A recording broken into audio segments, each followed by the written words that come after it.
Good morning, everyone.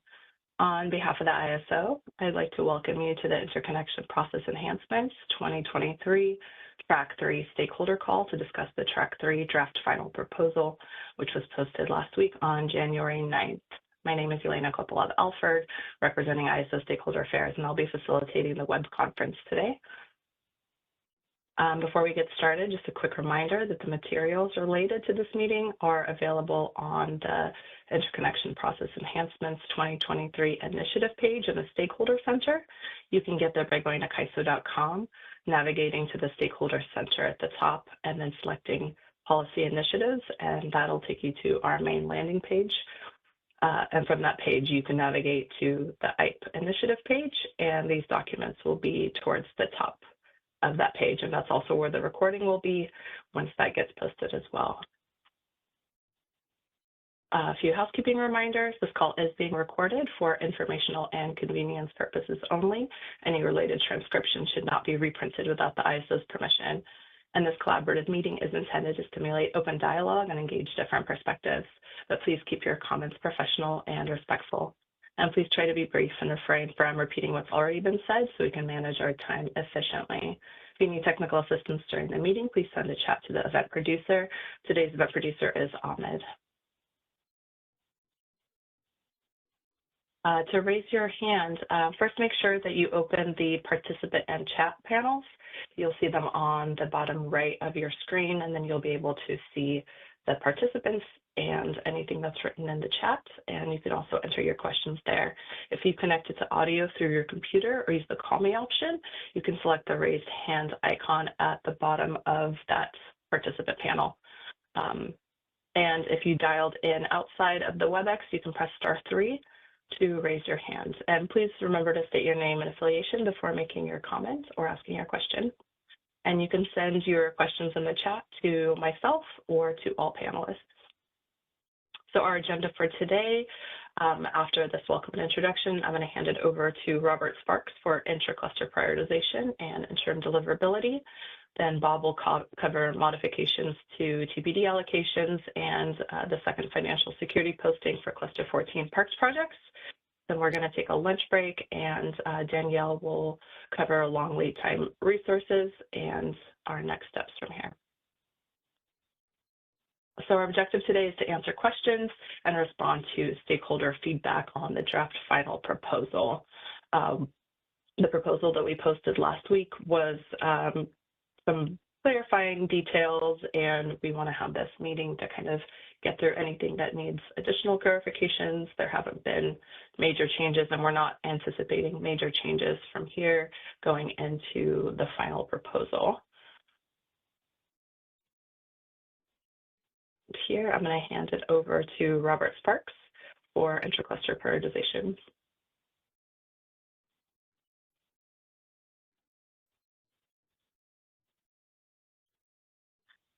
Hey, Robert, you might be on double mute.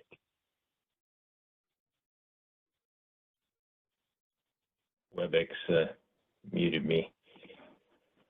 Yeah, so good morning. I'll go ahead and just jump right into it. As we discussed in earlier stakeholder meetings, to set the context for this proposal, several long lead time reliability upgrades were identified for Cluster 14, mostly due to the excessive amount of generation in the queue. A subset of the generation projects in Cluster 14 could probably interconnect sooner without having to wait for these upgrades. Next slide, please.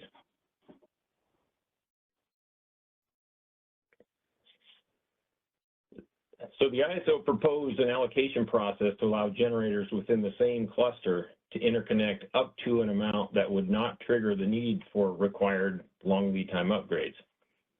The process would be similar to the TPD allocation process that we've been running for many years.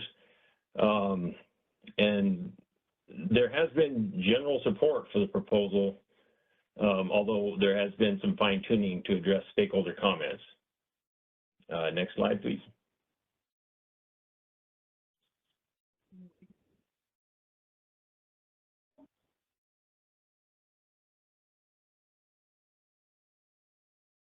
Oh, next slide, please. I think I might have got out of sync or something.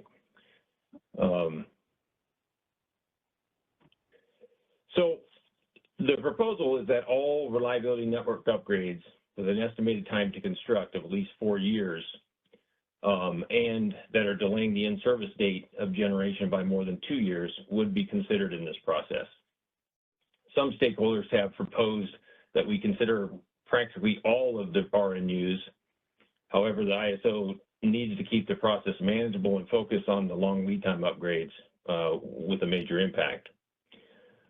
We also want to try and avoid having to assess multiple upgrades with overlapping groups of generators because this could require an excessively complex and time-consuming iterative analysis.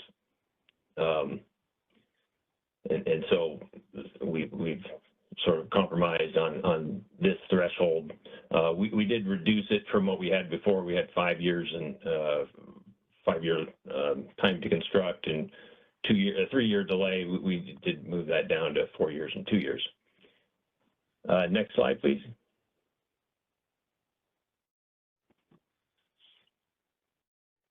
Generation projects in the affected cluster would submit information similar to that information that is submitted for the TPD allocation process, hoping to keep it, I guess, more efficient for everyone. The ISO would score and rank those projects based on that information, and a reliability assessment would then be performed to allow the highest ranking projects to come online prior to the completion of the upgrade. However, if the reliability margin is less than 3%, then a limited operation study would, could still be required. Next slide, please.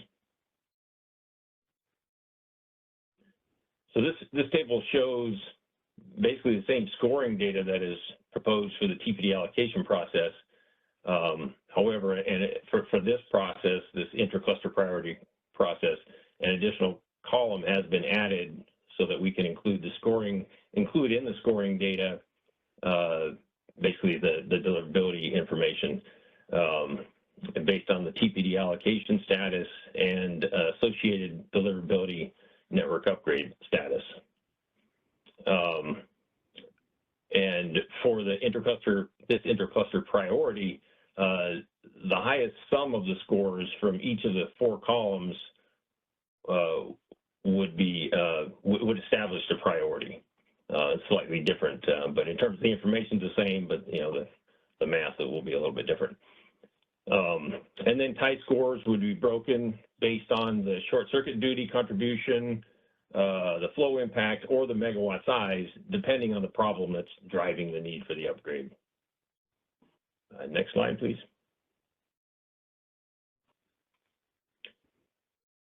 So then for the projects not selected, the remaining projects, they would still need to wait for the long lead time upgrade to be completed before they could go into service. Or, they could do a limited operation study, I guess. And the cost responsibility for the upgrades would not be affected by this process at all. So that's the end of the slides for this proposal. Any questions? Yeah, we have a hand from Susan Schneider from the very first slide, I think. Susan, go ahead.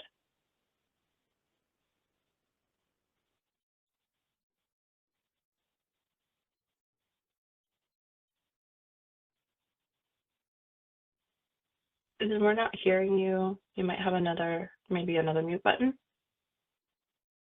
You hear me now? Yes. Okay, sorry about that. My earphones must have been off. Okay, I apologize. Okay, yeah, I just have a few questions, clarifying questions, Robert. The need for, on slide 11, the need for a limited operation study. Can you explain that a little? Are you talking about the same kind of study that you have to wait 9 months till 9 months now before the initial sync and then you can request it? Or is that the kind of study that you would do as part of this assessment? Or it's not capitalized here, so I don't know if it means sort of the standard one, or is it something else? Is something else intended? It means the standard one, the 9-month one that you mentioned.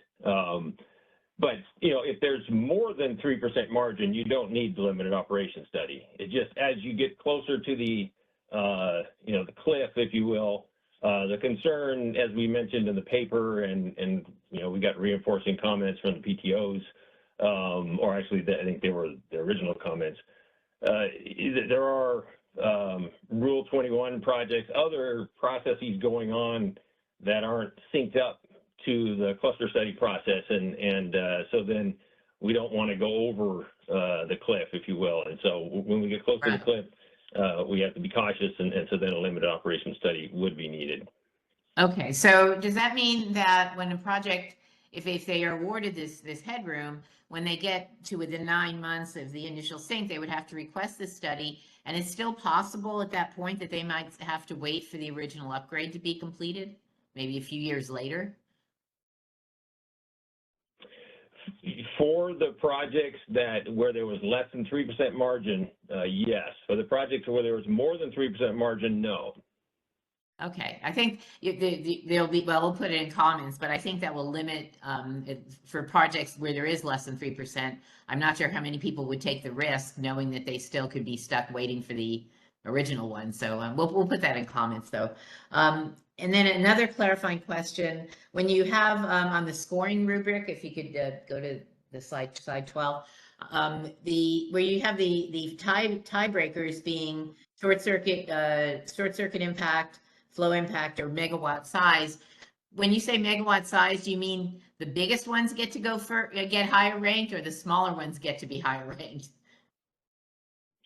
Yeah, the paper, I think, had that spelled out, but yes, the larger ones. The idea is, and I don't even know if this will ever be applicable, but the scenario in mind is there's a switch yard with one position left, and you've got like 3 projects that want to use it. Then we would do the score, and all 3 apply, I suppose, and we would go through, do the scoring. It turns out that, say, 2 of them have a tie score, then we would take the larger project. The idea being that there's, it's sort of a binary situation. You may as well take the big one. Okay. All right. And then, yeah, because when you're looking at short circuit impact, for example, well, okay, I see what you're saying. Okay. All right. So that would be that one. And then, let's see, the only other question I had was, we had a little bit of a discussion at the last stakeholder meeting about possibly applying this to precursor network upgrades, or PNUs. And I didn't see any mention of that in the proposal. But are you still thinking that this could potentially be applied to PNUs as well? And have you thought about how that might work? I thought that was clarified in the paper. I don't recall seeing PNUs mentioned there, but I apologize if I missed it. Yeah, it's towards the end. I had a little bit of a litany of just responses to stakeholder comments, and I think that was one of them, but I can double check. Okay, could you issue some kind of follow-up if it turns out it's not there? Yeah, we can add that. I'm pretty sure it is, but yeah, if not, we can add it. Okay, all right. And again, I apologize if I missed it. Okay, those are all my questions here. Thanks very much, Robert. Thanks, Susan. We have 3 more hands in the queue. Our next hand is from Chris Devon. This is Chris Devon with TerraGen. Can you hear me all right? Yeah, hi, Chris. Hi, Robert. Thanks. On slide 13, just a question on the first bullet where it says remaining projects would have to wait for the assigned RNUs to be completed and placed in service. We were just curious if there's any chance that, there would be an ability for those projects that are still remaining to seek a limited operation study to see if there's any potential to still come online before those other RNUs were completed. Have you guys thought through that at all? Go ahead. Yes, there's still that possibility. I think I did mention that, not in the paper, but I think when I was speaking, I did mention that. But yeah, I'll say it again. Yeah, so in that situation, sorry the limited operation is still an option as well. Okay, very good. Thank you. Thanks, Chris. Our next hand is from Jenny Mueller. Hi, Jenny Mueller, Utility System Efficiencies. I had a question on the, it says it will be ranked similar to the TBD process, which, you know, my understanding was that we have, you know, the different allocation groups. Before it was Group A, but there's like a, you know, basically now it's the PPA group.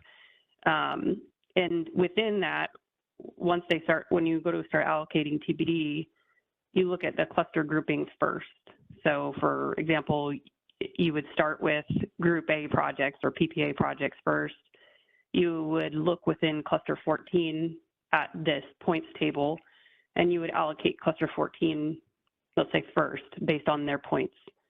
Then you would move on to cluster 15.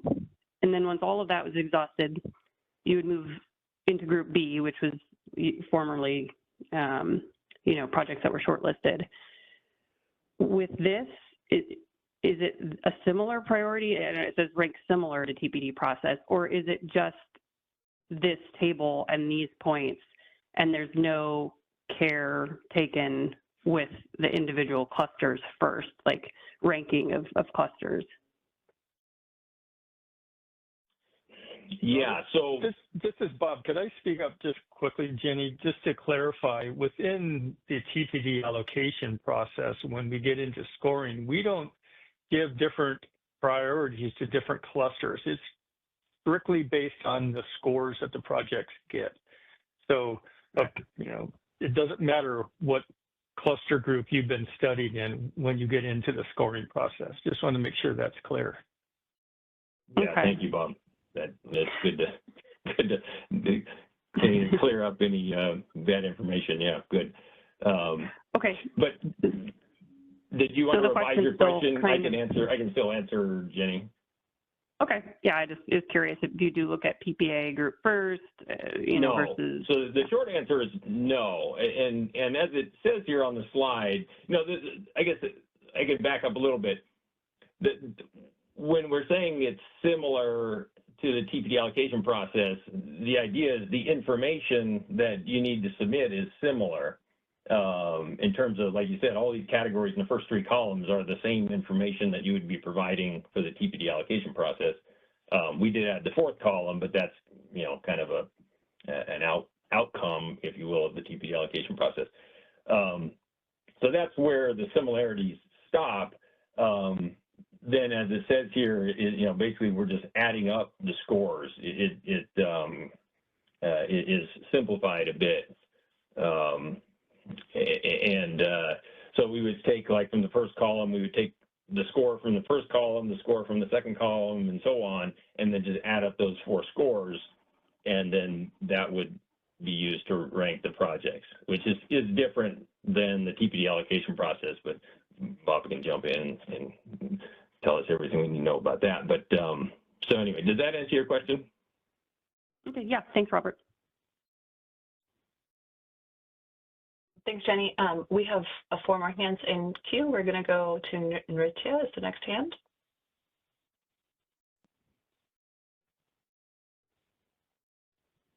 Hi, this is Nritya Guru from PG&E. Can you all hear me? A little bit. Yes. Hi, Robert. So my question was, in the previous version of this paper, the margin of 3% was just an example. It was understood that the PTOs would be deciding the margin, or at least we would there would be some discussion before coming to an acceptable margin. I was just wondering how this 3% margin was decided, because different PTOs could have different volumes of Rule 21s and wooded projects coming in. So, yeah, the thinking, yeah, I did stiffen that up a bit, but the thinking was that it would be no more than 3%. If the PTO wanted to say, hey, you know, we can get closer than that, 1% is good enough for us, I think we'd be fine with that. Going more than 3%, we were expecting the PTOs to provide some comments and some reasons, public comments and public reasons. So then we had a way to defend whatever number we were using. But you can still provide comments on that. Okay, thank you. Yeah, I think we'll provide our comments. Thanks. Okay, thanks, Nritya. Sanjay is next.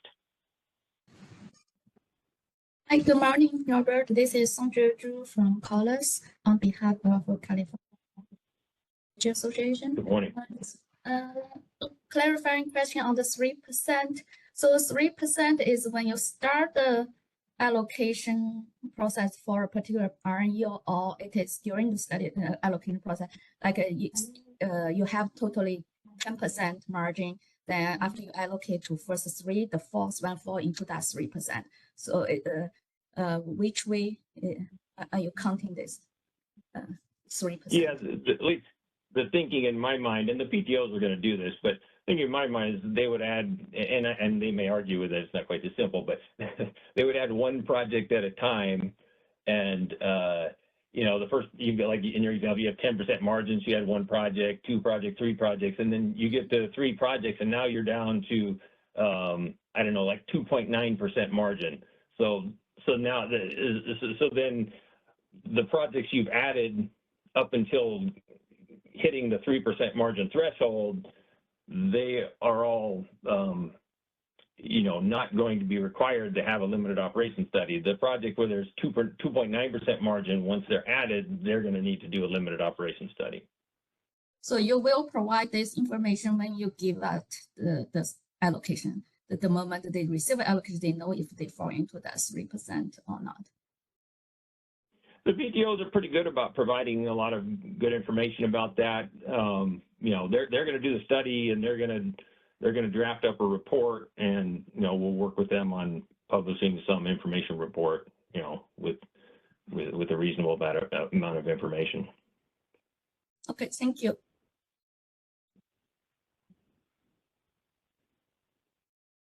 Thanks, Sanjay. Susan Schneider is next, and then we have one more hand from Vinny after that. Yeah, hi, Susan Schneider. Can you hear me this time? Yeah. Yes. Okay, great. Okay. So I had just a quick follow-up question on the limited operation study issue. So if the projects that get an allocation, it brings everything to less than 3% margin, they have to request a limited operation study. But if you allow other people who didn't get the headroom allocation to come in and request a limited operation study before these guys get to that 9-month threshold when they can request it, then it seems like it's possible that people who didn't get a headroom allocation could come in and get some of the headroom before the people who have been awarded the headroom can make that request. Does that question make sense? Yes. No, I understand what you're saying, and that's a good point. So we'll have to, we'll have to have some internal discussion about that detail. But my thinking is that you would get this allocation and you would have a place in line. You still need to do a limited operation study to move forward. But anybody else doing a limited operation study would be behind everybody that's gone through this process. Okay, at least that would be my proposal. But to be honest, we didn't get into that detail. Well, that makes sense. And then so what would happen then is when a project that didn't get an allocation, if they got to that 9-month part and made the LOS request, then you would assume in analyzing that request that the people who had been awarded headroom were already there pretty much. And then that would be the basis for the LOS request for the people who didn't get an allocation. Yes. Okay, great. Thanks very much for that clarification. Susan, we're going to go to Vineet next. Hey, Robert. Question about the last column here in scoring. It says that you get 10 points if project is not waiting on any deliverability upgrade, and that sort of makes sense. But my question was, why is there a EODS mention? Is it like RNUs? So you will look at DNU as well as RNUs to score the project. So if a project doesn't have any DNU and RNU, it will get 10 points. No, so the RNUs, you have to wait for RNUs. Basically you get negative 1,000 points if you have an RNU, just figuratively speaking there. But if you have an RNU, then you're waiting for that RNU basically, unless it's the one that's being analyzed. The reason EO projects are there is because they may be applying, and we have to know what to do with them. You could argue that they should only get 0 points because they're EO, but we thought we should treat them the same. This column is really meant to just if you're waiting for an upgrade, then you really should that should be factored in. If you're planning to come on as FCDS, but you actually have to wait, and you have to then come on as energy only. Typically you would probably just be waiting, and so the RNU impact, at least the thinking is that the RNU impact is not quite so great because you're also waiting for a DNU, and so but if you're not waiting for a DNU, then you get some points for that. And this is just to distinguish between those two different attributes, two projects with those two different attributes, I guess. And so anyway, probably going on and on, but does that answer the question? Yeah, a little bit. Yeah, I think we'll put some comments on that. The other question was in terms of timing. I think the last proposal said that at the same time as the TPD affidavits, this scoring would take place for intercluster, which is I think September 25 for this cycle. In terms of the results of this intracluster process as to who gets the kind of the first cut, when do you think those would be available? Would that be same time as TPD results, which is I think Q1 26? Yes, that's generally the time frame that we have in mind. Okay, got it.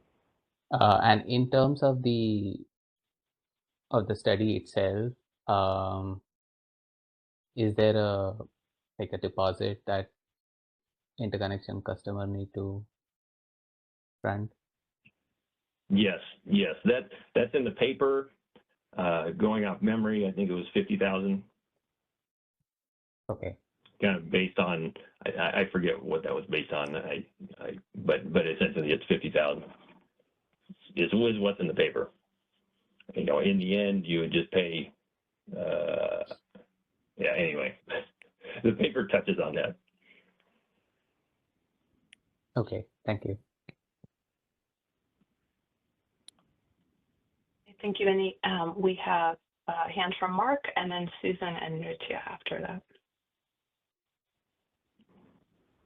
Robert, Mark Smith with Calpine. Good to see you. This is I want to go back to the scoring and winners and losers discussion you had with Jenny. Let's take a really super simple example. You have 3 projects and only 2 of them will fit. Okay. You have 2 projects in cluster 13. One scores 40. The other scores 25. And you have 1 project in cluster 14 that scores 40. So I think what you told Jenny is your cluster position is irrelevant, and you would award whatever headroom was left to the 2 projects that scored 40. Is that right? Yeah, I do no, but so this is an intra-cluster allocation process. So if the cluster 13 projects already have a priority over the cluster 14 projects, essentially the upgrade is anyway, cluster 13 projects already have a priority over cluster 14 projects. So this is only going to be for, the cluster 14 projects, if you will, or the cluster 13 projects, but not for both. Okay, so in the example that I just gave, you would award the capacity to the 2 cluster 13 projects, even though one of them scored lower than the cluster 14. Okay, I get it, if that's right. Yeah, we probably wouldn't even score the cluster 14 project. Yeah, because you've tapped out the capacity. Gotcha.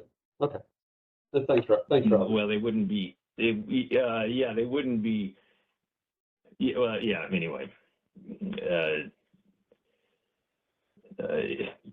yeah, that's a good point. I suppose if there's so much margin, we can handle all of cluster 13, and then all of a sudden it goes into 14. But anyway, so yes, I think what you said is about right. Thanks, Robert. Thanks, Mark. Let's go to Susan Schneider. I have hi. Now I have a second question, but let's start with that one. So I guess I didn't understand that last answer, because it seems like if you're looking at the upgrades or the projects that the group or the upgrade is assigned to, it would be assigned to projects in the same cluster.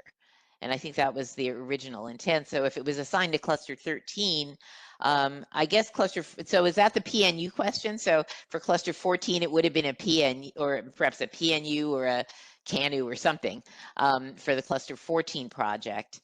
And so you're saying you are going to give priority to cluster position here, or you're not? I did not quite understand the last answer. I'm sorry. You know, the thinking again is that the clusters already establish a priority for when they can come online. And so, you know, essentially, cluster 13 projects already have a priority over cluster 14 projects. So we don't need to score cluster 13 versus cluster 14. The idea is we already know we run out of margin with cluster 13, so it really only applies to cluster 13 when we start this process. Okay, so if a cluster 14 project comes into this process where it's a PNU or a CANU or something for them, they're automatically going to be, even though if they score higher, they won't be allocated headroom over a cluster 13 project, that even if it's the cluster 13 project score lower.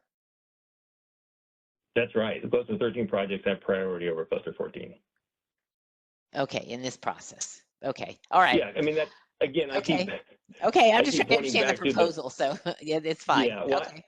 I probably leaning too much on just the name of the proposal. It's intra-cluster priority. Again, intra-cluster to me means within the same cluster. Uh-huh. Okay. All right. Okay, then I did have actually one follow-up question, because I actually didn't understand the response to Vineet on the energy only thing. So it's possible that a project that's looking at that 10-point category, it's possible that an FCDSA project that may not be waiting for upgrades for deliverability, but is possibly waiting for other upgrades for RNUs. And it's also possible that an energy only project has RNUs, or maybe they don't.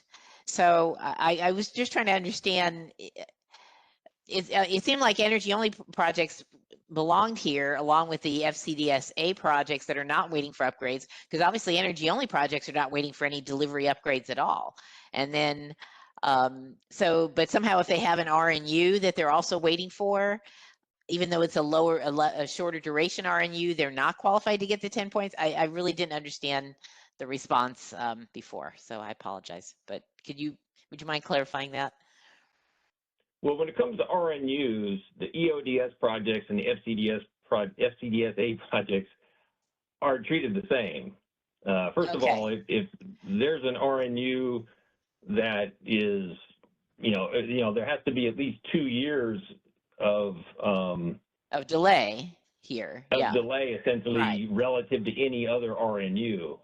If they have an RNU that's 6 months, the same, has a 3-year, 6-month lead time, and this is a 4-year lead time, well, they're not even qualified in the first place. And the EODS and the FCDSA projects have the same rules.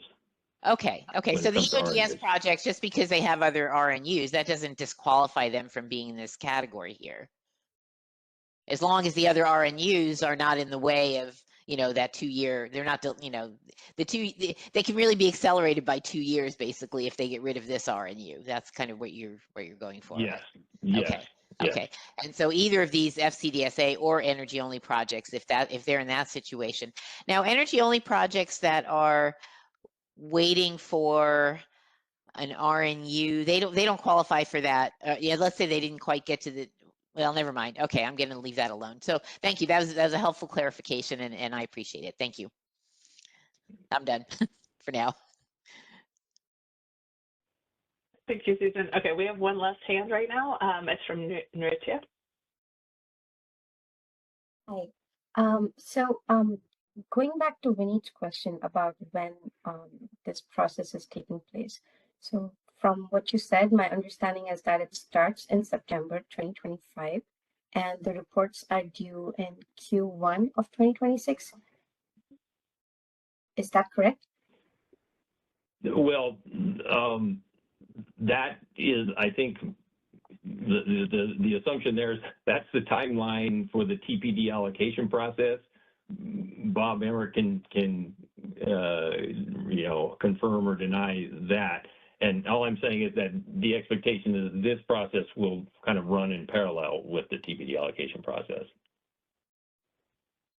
So, based on the schedule posted by CAISO, the reassessment studies start from October 30th, I think, or maybe October 31st. So we would be well into reassessment when this process, I'm assuming, is going to happen in parallel. So which set of upgrades do we consider then, after reassessment or before reassessment?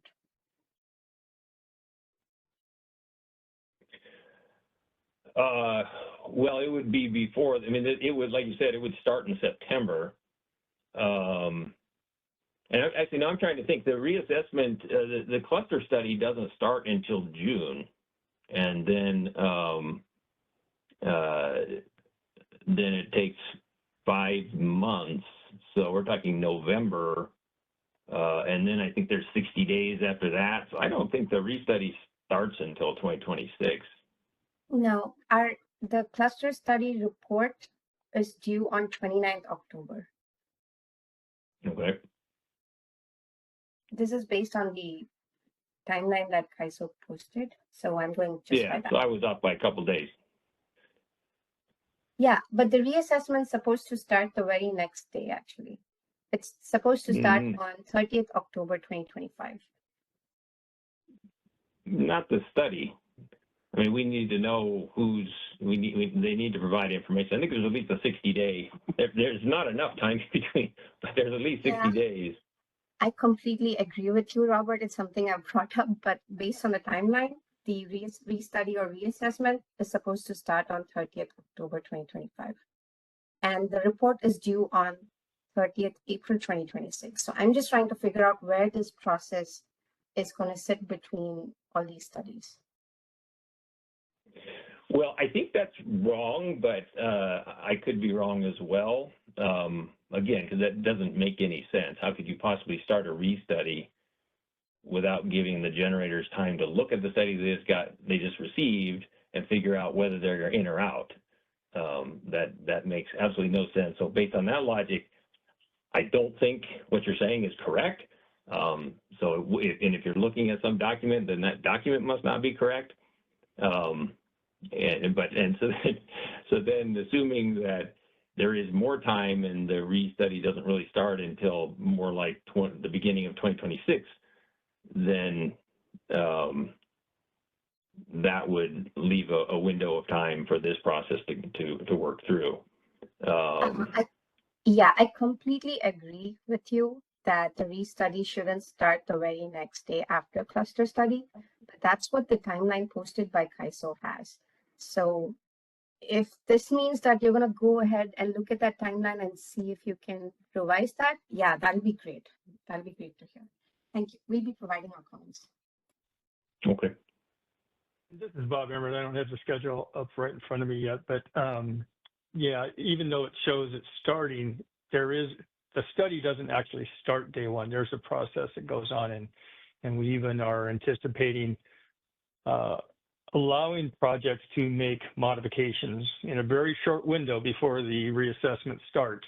But after the cluster study is done, for a very short window, allow for modifications to projects after the projects come out of the cluster study before going into the reassessment. So I don't remember exactly the length of that window, but there is a window of time to make those adjustments.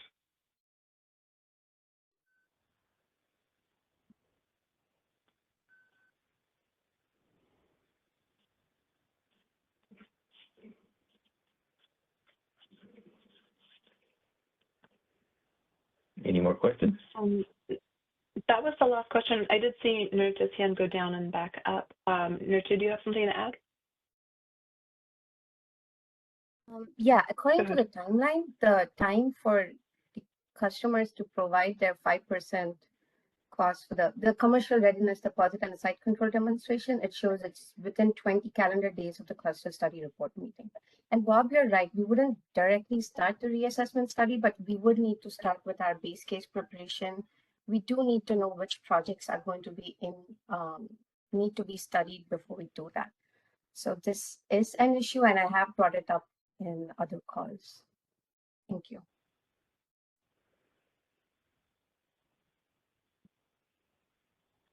Thank you. So, Robert, that's all the hands we had for this section. Great. I guess we can move on to the next one.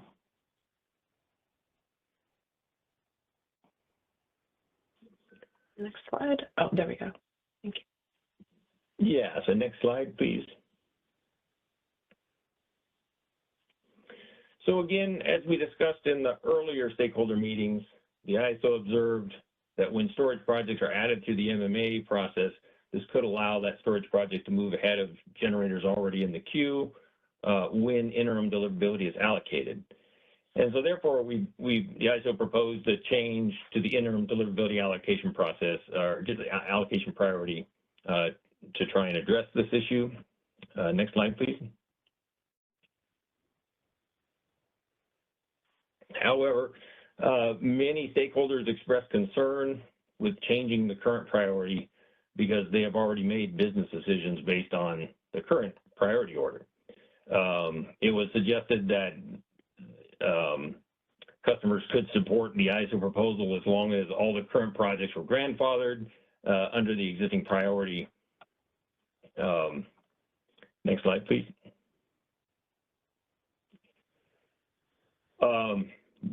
But just, getting to the bottom line, the ISO is no longer proposing to modify the priority for allocating interim deliverability. It's not expected that the battery facility additions to the MMA process are going to continue like they did in the past.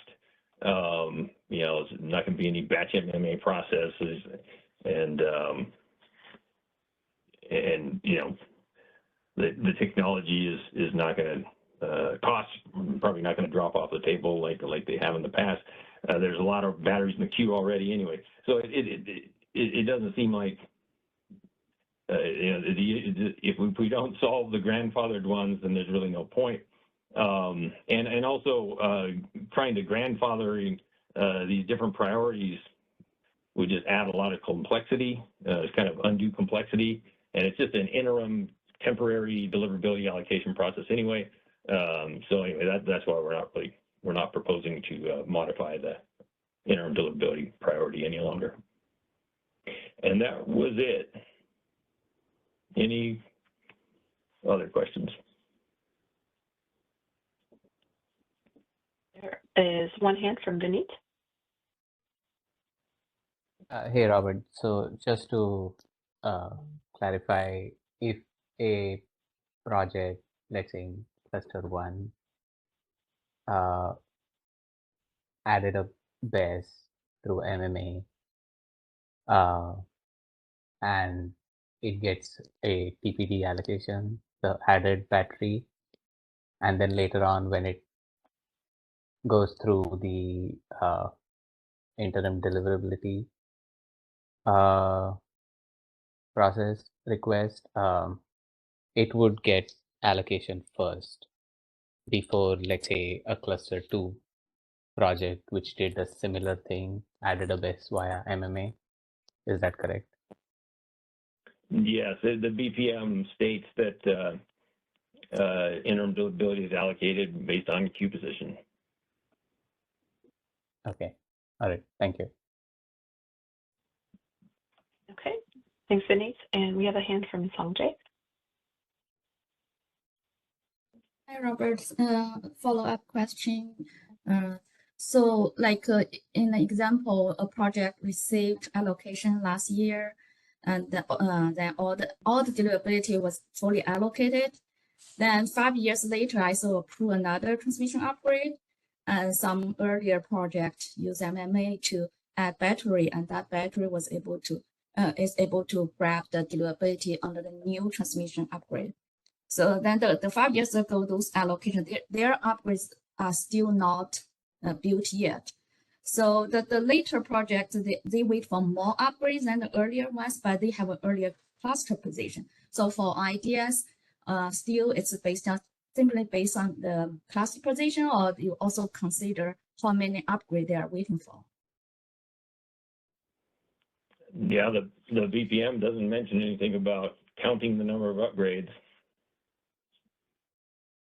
Okay, so even with more upgrades required for the second project, it still has higher priority because of the cluster position.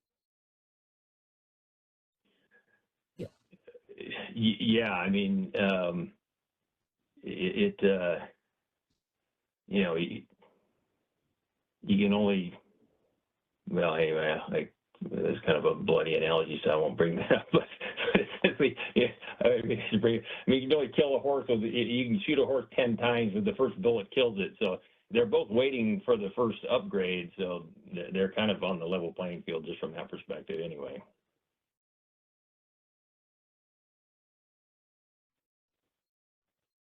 Okay, thanks, Robert. It looks like Sanjay lowered her hand. If there's anything to add, Sanjay, you can raise your hand. Otherwise, we can go back to you, Robert. Oh, Sanjay, go ahead. Yeah, so I just wonder, would I so think a little bit more about that? I know you decided to drop this topic, but I think that the sequence of transmission upgrades, it seems unfair that a project adding battery 5 years later could take away the deliverability from earlier a project. Yeah, well, that comment would have been more helpful if we got it from more people about 4 or 5 months ago. Okay, yeah, we'll just we'll put into written comments. Yeah, it's a little late now. We'll give it a try.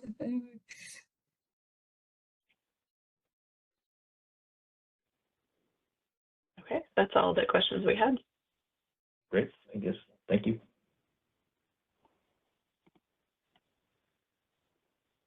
Okay, let's go to the next page, and we're going to go over to Bob Emmert for modifications to the TPD allocation process. And thank you, Robert. Thank you, Elena, and thank you, Robert. And so move on to the TPD allocation process modifications. As Elena was describing a bit earlier in the start of this, this proposal, this particular component of the overall proposal paper hasn't really changed much. Most of the changes really were just clarifications to the proposal. So again, we think this proposal is pretty much the final proposal. You know, still taking comments and able to make tweaks, but it's our thinking at this point that we're not going to be making major changes to this proposal from this point forward. So to go over this particular slide, which is again describing the 3 allocation groups that we are moving to, where we are no longer going to be utilizing the shortlist allocation group and just moving forward to these particular allocation groups. And this process will start, these particular allocation groups will go into play for the 2027 allocation cycle.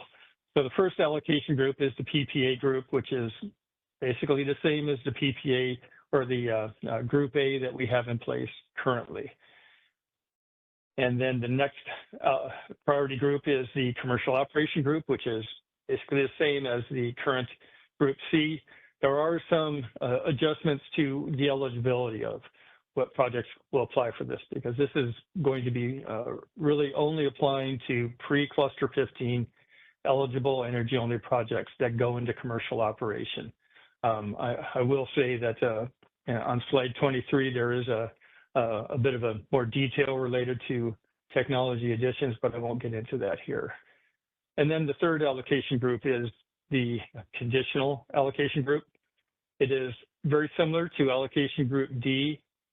However, it will not have the group D restrictions. So in essence, all projects, there won't be any reason for a project to not go into this group. So essentially all projects without a PPA will by default go into the conditional allocation process. We'll be getting scores for all the projects, and the allocation will go to the highest scored projects.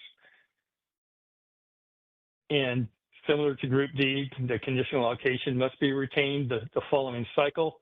Another change from Group D, though, is that with the shortlist going away, the only way to retain a Group D allocation is through a PPA the next cycle. And then if not retained, projects can re-seek an allocation the next cycle, as long as their cluster group is still eligible to seek an allocation.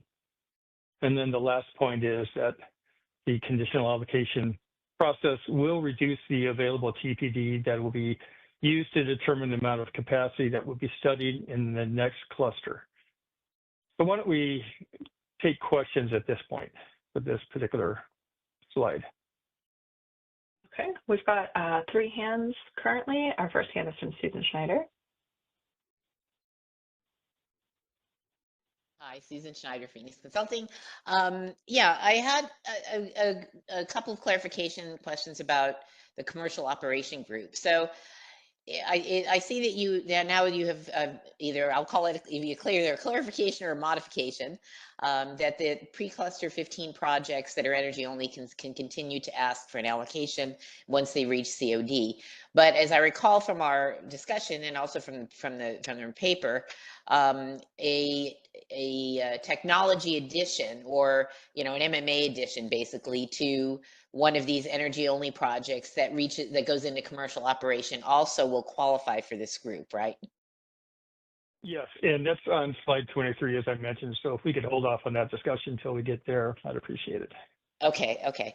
And all right, so my other question is, if you want me to hold off, I will, but it would also be for technology additions for projects that are cluster 15 and later that have requested FCDS. They can do a technology addition, and then after COD, ask for an allocation here, right? Yeah, that's stated on slide 23. Okay. Just clarifying. Okay, thanks. I'll wait to see it. Thank you. Okay. Thanks, Susan. Our next hand is from Jen Scott. Hi, this is Jen Scott from PG&E. I was hoping you could clarify whether utility-owned projects would be eligible in the PPA group. Yes, so when we get to the scoring criteria, you'll be able to see how that plays out, what the criteria is. So is that a yes, utility-owned projects are eligible? Yeah. Okay, thank you so much.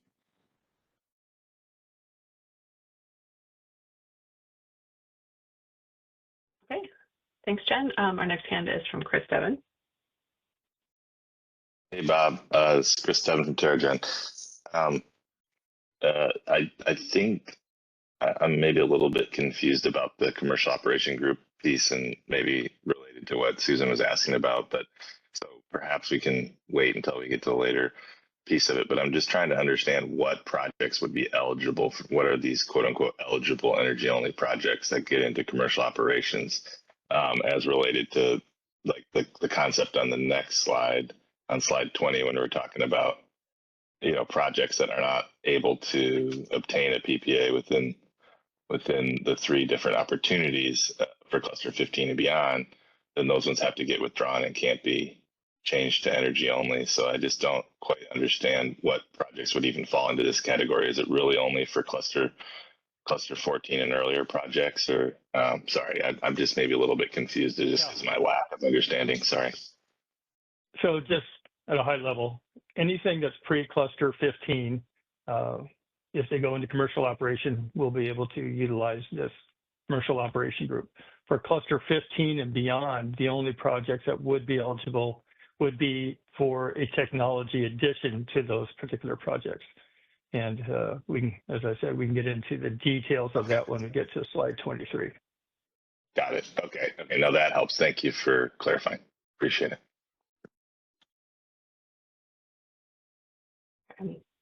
Thanks. We have one question in the chat from Melky Wall. For the first priority group, where do LSCs building their own projects fit in? What do they need to demonstrate to meet the PPA requirements? If you could hold off on that when we get to the scoring criteria, that is shown in that information. But it's really essentially the same thing as it is today.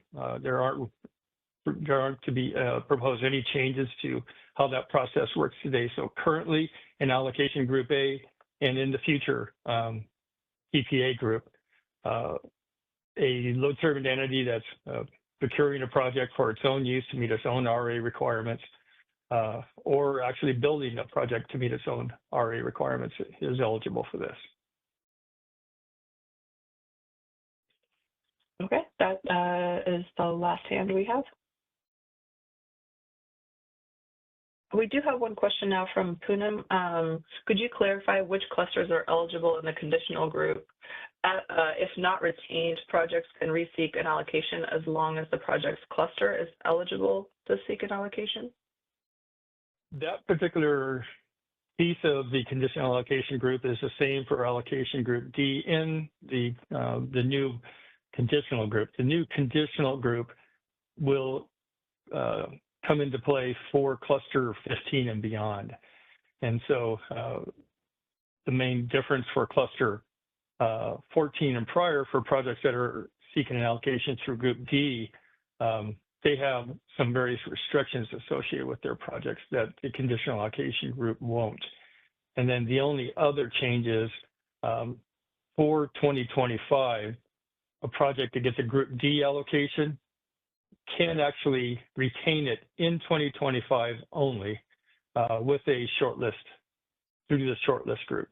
But for the conditional allocation group, you can only retain an allocation by having a PPA.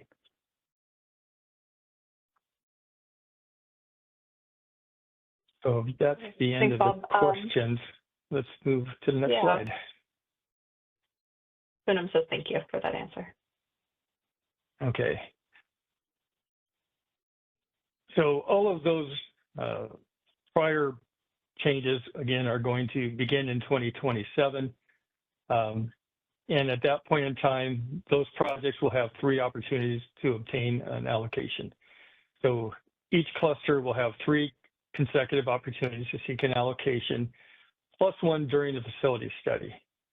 So we talked about it in the past and got stakeholder input, and based on stakeholder input, we are going to add that an opportunity for during the facility studies for projects that obtain a PPA, so only to the PPA group, will be able to receive an allocation.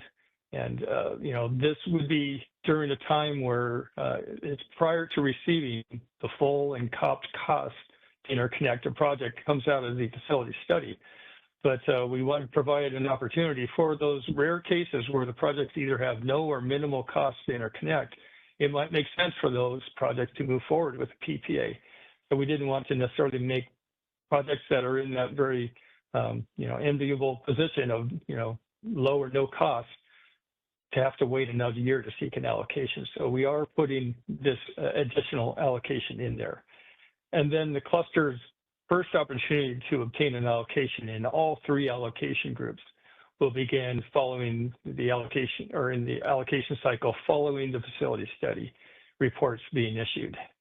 The idea here is the vast majority of projects will need their facility study reports cost information to definitively market their project, knowing what their final costs to interconnect are.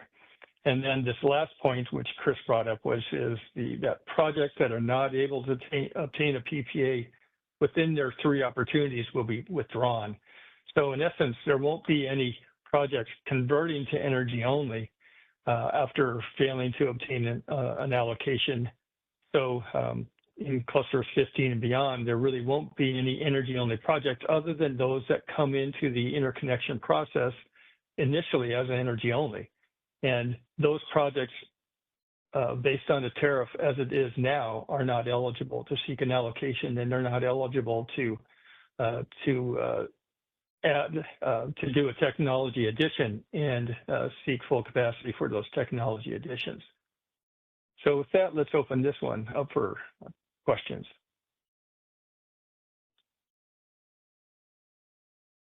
We have one hand from Vineet, and then Chris Devon after. Hey, Bob, on your last comment, so if I understand it correctly, cluster 15 projects that have applied as energy only or cluster 15 and beyond, even in commercial operation, once they achieve commercial operation, they cannot seek TPD, right? That's correct. And to be clear, that's not part of this proposal. That is in the existing Appendix KK at this point in time. Okay, got it. Yeah, I think that's all. Thank you. Okay, thanks, Vineet. Let's go to our next hand from Chris Devon. Hi again, Bob. So on this last bullet again that I was mentioning earlier, and you were highlighting here about how they have to be withdrawn, we're just curious as to the thinking behind if you came in and were able to be studied as a TPD project, but then couldn't get the allocation. Why couldn't those projects just change to energy only and then still try to advance to operation that way? Is there any thinking behind that you could share? Well, yeah, there's multiple reasons we have behind that. Probably the most significant one is any project that would convert to energy only would still be retaining its reliability network upgrades and holding those and having a priority for those reliability network upgrades. And this whole process that Robert just went through for the intercluster prioritization of projects is in part due to just the sheer number of projects in cluster 14.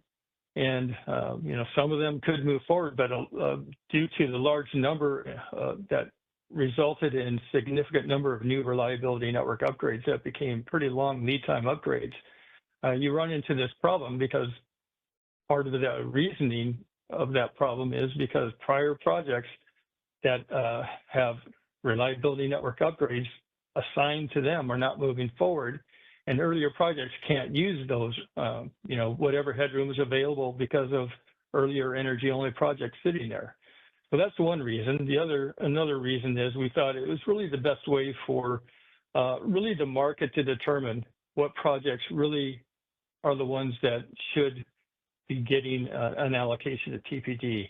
And with the process where all of the projects are competing for a PPA over a 3-year period, we felt that was within, or following that 3-year period, that's enough time to really determine which projects are truly the viable projects based on what the market is looking to procure.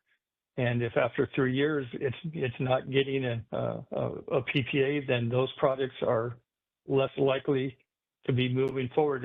If they weren't procured in that first 3-year period, they're probably not going to be procured thereafter.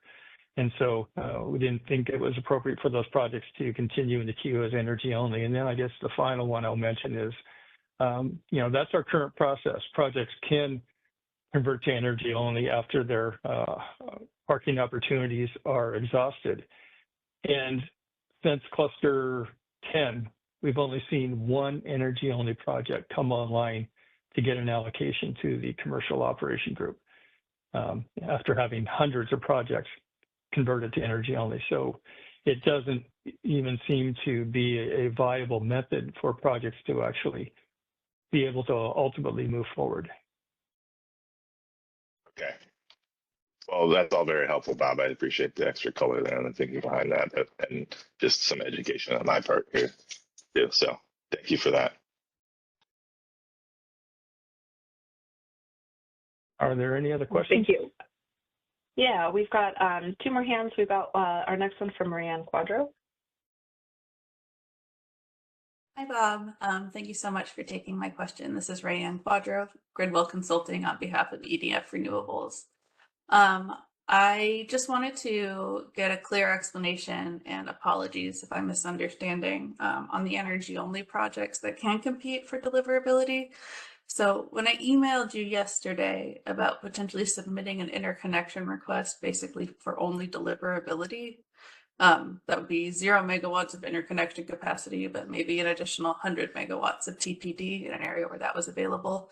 You indicated that would not be a valid IR. So the only way would be to, through the modification process, add an technology via modification, MMA, and then seek TPD for that once it was online? Okay, so it sounds like you're throwing out 2 different scenarios. One is for a brand new project coming into the queue, seeking No, I'm in both 0, cases thinking about an existing project. an existing project. Yeah, so if the That's in project, operation. yes. Okay, so if it's an existing project that wants to add capacity to it, you can either do it through a new interconnection request. And so, yeah, that detail wasn't really in your question in your email, that at least I missed it if it was. So you could do a technology addition for that one. And if the project is full capacity at this point in time, it can seek to get an allocation for that technology addition by going into commercial operation. Addition would have to be through the IR process, or could that be through the MMA process, or both?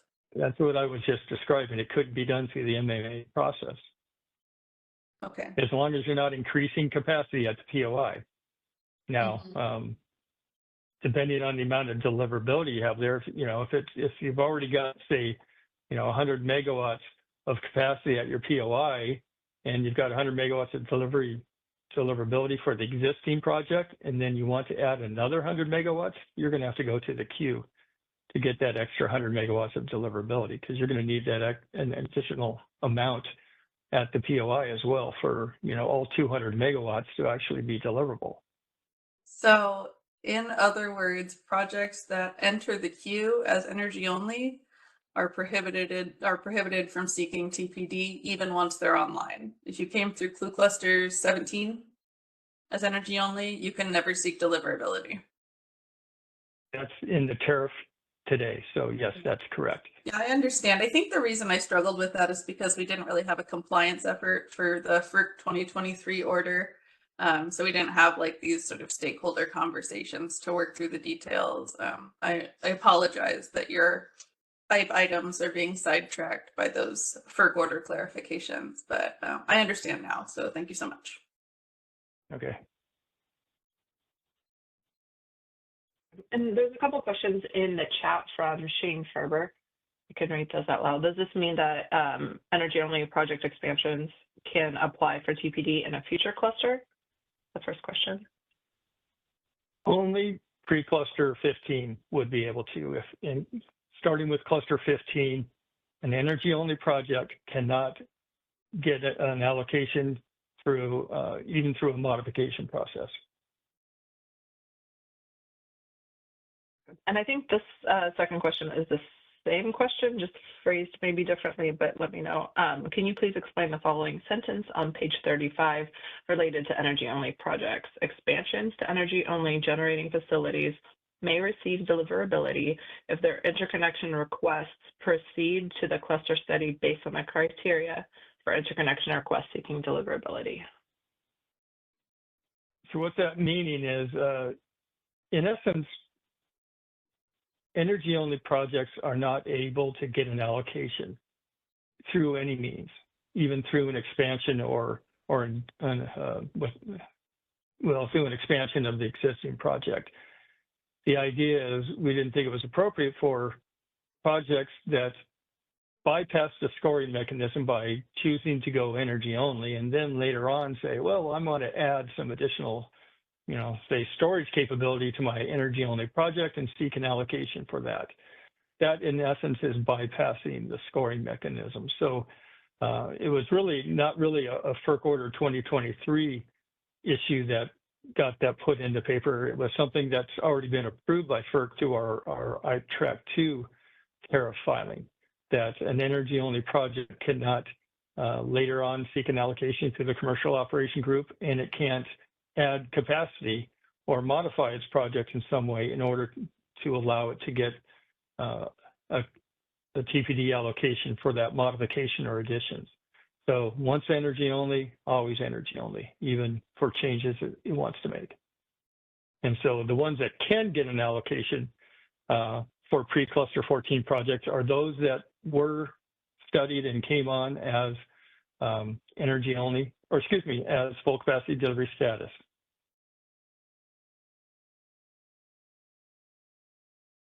Okay, thanks, Bob. We have 3 hands in the queue. We have Vineet, then Susan, then Sanjay. Vineet, go ahead. Hi, Bob. The last sentence on the slide, I just wanted to make sure if instead of saying PPA, should it be deliverability? Because let's say a project applies in conditional group first, second, third time, but it doesn't have to have PPA, right? So if after the third time under conditional group, it doesn't get deliverability, it will be withdrawn. It doesn't need to show a PPA.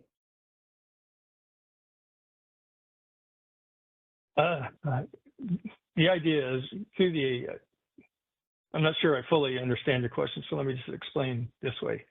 In the conditional allocation group, projects can seek an allocation 3 consecutive years in a row, and they may get an allocation the first year, not obtain a PPA, seek it a second year, get it again, market their project, not get a PPA, and then seek it again the third year and get an allocation through the conditional group. After the third year, if they don't come back with a PPA to retain that allocation, then they lose that allocation and they have to withdraw from the queue.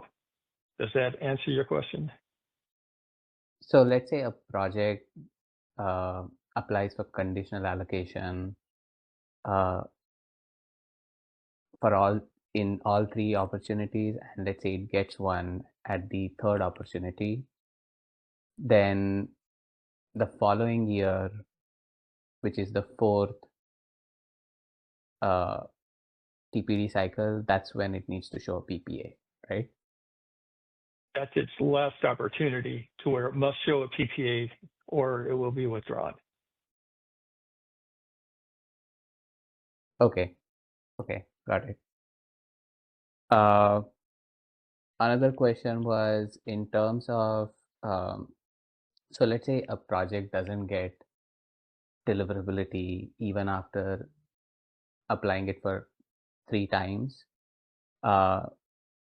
There's no option to convert to energy only. It will be withdrawn straight away.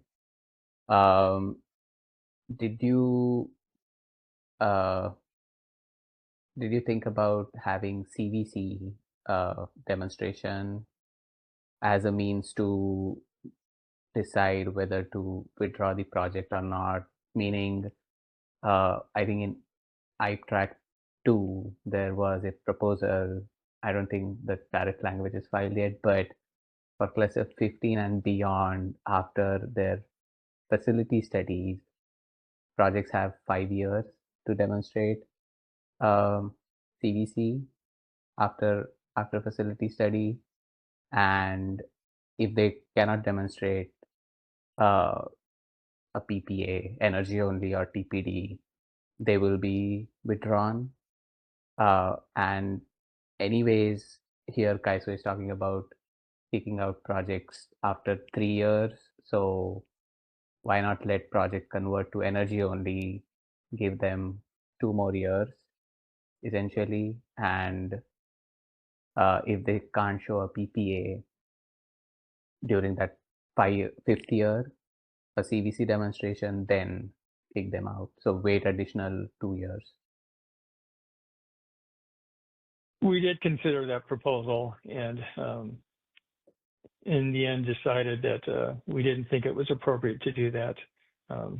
It would significantly add to the complexity of the overall process, and with the fact that we've got 50% more than we have TPD being studied each year, that 50% will build year over year. So we feel that there's going to be enough projects in the queue that will be competing for the TPD that we have, and we didn't think it was really necessary to try to give projects just an additional lifeline to hang on and hope to try to make their project viable. That we really felt that after 3 years, if a project hasn't proven to be viable to their marketing of their project with an allocation, then we felt that was a good enough demonstration that the project really isn't viable and should not continue. Okay, all right, thank you.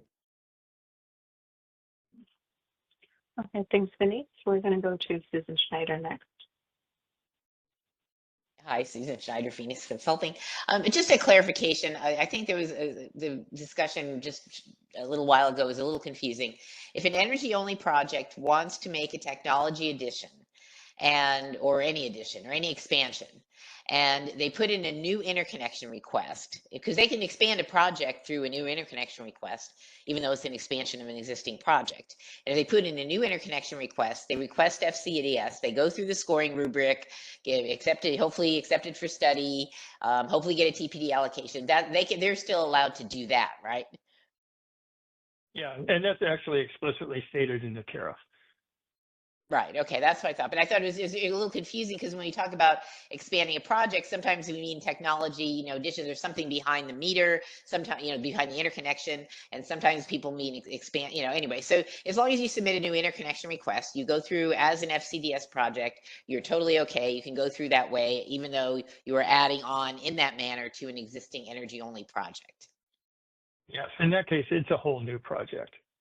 So right. it's no longer, even if it's at the same facility using existing gen type possibly and all that, but it's still a brand new queue position, and yes. That's the key. For purposes of the KISO, it's considered a new project. For purposes of the interconnection customer, they still could consider an expansion of their facility. So it's just, right. I think we're kind of falling over the semantics a little bit, and I just wanted to clarify that. So thank you for that. So maybe the best way to look at that is it's a new queue position. And a new queue position can seek come in any form that they want. Right. Okay. All right. Thanks very much. Thanks, Susan. Our next hand is Rayanne. Hi, Bob. Thanks, Rayanne again. I just wanted to ask if it was possible for the KISO to maybe release a rubric or something that goes through sort of all these use cases. I think I've got it down, but with all the conversation and, as you said, the semantics, I'm not 100% sure. And then I just wanted to sort of conceptually put out there. Can you describe what you're thinking of for a rubric? I'm not sure in terms of understand what you're looking for. Which projects can modify and then come through after they've declared commercial operation, who can seek deliverability through the IR process and so forth. It seems like there are use cases here that are specifically barred, and I just want to make sure that that's super clear. For my uses. Yeah, make sure you put that in your comments if you would. Yeah, for sure. And then I just wanted to put out there for food for thought that I think the difference of opinion out in the stakeholder world is that, with our IR intake process and making sure projects are viable to enter the queue, if a project, makes the arrangements, commercially speaking, to come online without deliverability, and they're already declared COD, then they have, by definition, proved their viability. It means that the CAISO screens didn't identify necessarily, or wouldn't have identified that they were viable, but in truth they were. So I think that is why, folks were thinking that there should be a mechanism for energy-only projects to seek that deliverability, is that by nature of coming online, they've proved their viability. So just something for thinking about, I guess, as changes come forward in future IPs and so forth.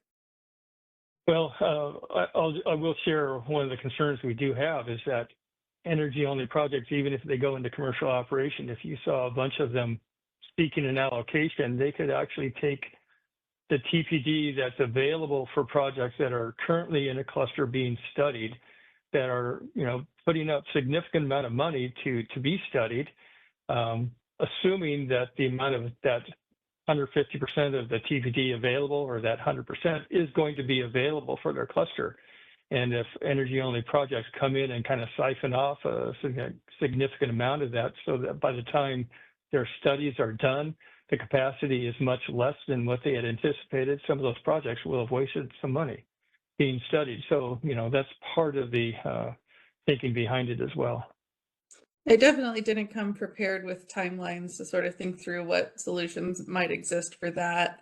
But I did just want to put out there the idea of commercial operation being a proof of viability. Yeah.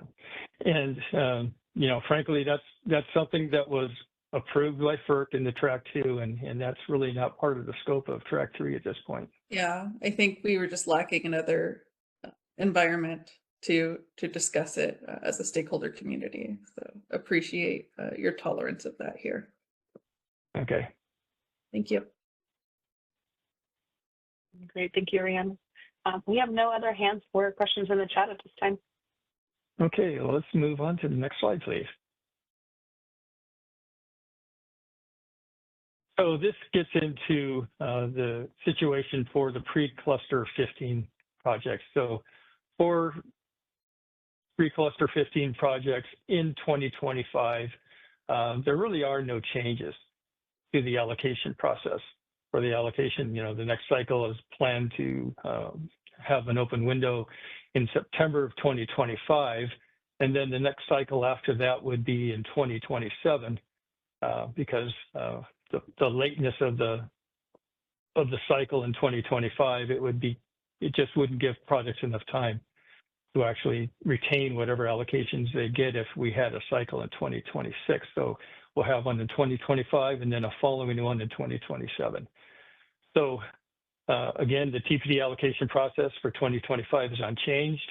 We maintain all of the current allocation groups, A, B, C, and D. The 2025 cycle will be the last opportunity for energy-only projects to seek an allocation through either the PPA or the shortlist allocation groups. The shortlist allocation group will go away in 2027.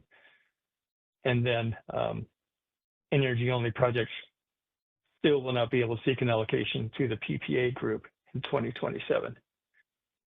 And then after the 2025 cycle, the pre-cluster 15 energy-only projects will only be able to seek an allocation through the commercial operation group.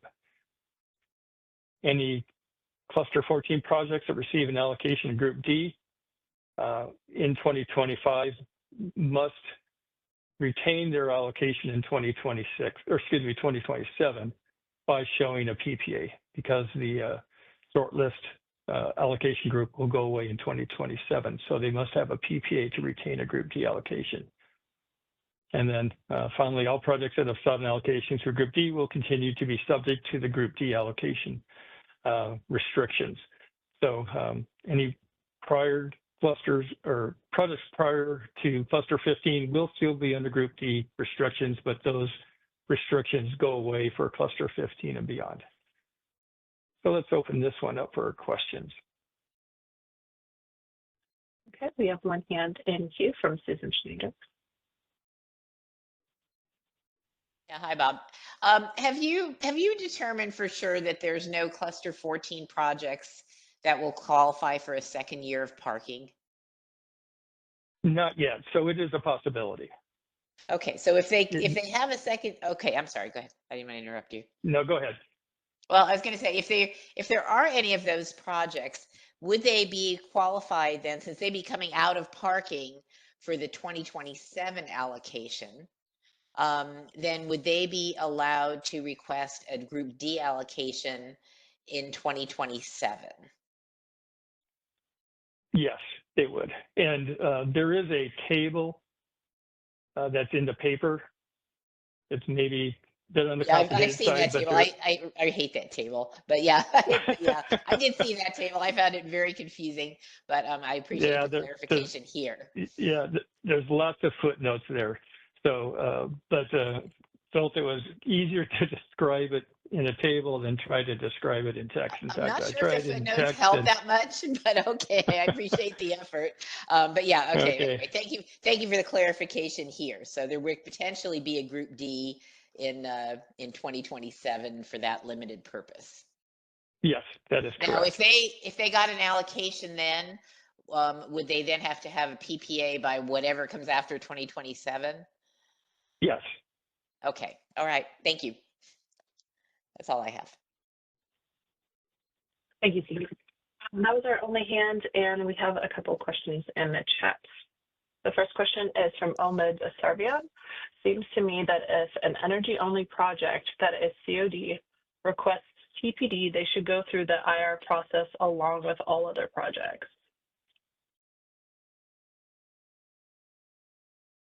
Well, when you say go through the IR process, you're saying put in a new interconnection request. You know, a project that is online in operation cannot put in another interconnection request. It can, as Susan was describing, they can do an expansion of the project, but you can't come back to the project that's already been studied and try to get an allocation for a project that is online, already been studied, and then seek an another allocation, or possibly to build a DNU for the project if necessary for an online project. We don't restudy projects that are already in commercial operation.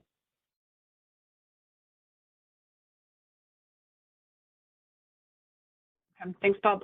We have another question in the chat from Poonam Agrawal.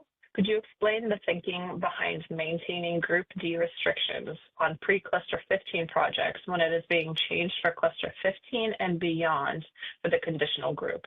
Sorry, they can't figure out how to raise their hand, so it'll be in chat. Okay. It was in part kind of an equity issue. You know, we've already had projects go through through the Group D allocation and have to deal with the consequences of the Group D restrictions. And if we were to, at this point, make a shift, those projects that may have just recently withdrawn or been withdrawn because of the issues of those restrictions, it wouldn't really be fair to those projects to now say, oh, but these other projects that were able to hold on for some reason or you know, have that removed from them. So we felt that, you know, this was something that everybody has chosen going into that process, as well as certain projects may have chosen not to seek an allocation in Group D because of those restrictions. And if we then remove those restrictions from projects that did choose to go that path, well, it wouldn't be fair to those projects that maybe not have received an allocation because they didn't want to take on those restrictions. So, you know, bottom line is we really thought it was just a fairness issue to keep it going as it is. Okay, thanks, Bob. And we have one hand from Jen Scott. This is Jen Scott from PG&E. I was hoping I think you mentioned this, I just wanted to get clarification. For pre-cluster 15 projects that don't get a TPD allocation, they are still eligible to convert to energy only? Yes, pre-cluster 15 projects can, okay. You know, they're in the process right now. And, you know, if they, after the next allocation cycle, if they cannot park a second time, they still have the ability to convert to energy only. We're not taking that away from their pre-cluster 14 projects. excuse me, Okay, pre-cluster 15 projects. that was my second part of the question. I think you just answered, but let me try to ask it anyways. So of those projects, the timing for when they need to decide to go convert to energy only has nothing to do with the 3 chances of That's TPD? correct. Yeah, that is, those 3 opportunities are only relevant to cluster 15 and beyond. Under the current tariff conditions, we're going to continue that for cluster 14 and earlier, and they'll be able to, seek under the current conditions, and it's all related to parking and or getting an allocation. And then, if they're not able to park and they haven't received an allocation, they can convert to energy only. But it ends with cluster 14. Okay, thank you so much. Yeah, I mean, we really felt that, projects got into the process under certain conditions. It's really tough and maybe not appropriate to take away a path from them that they thought would be available to them when they got into the queue and at the time they were making all of their various postings and so forth.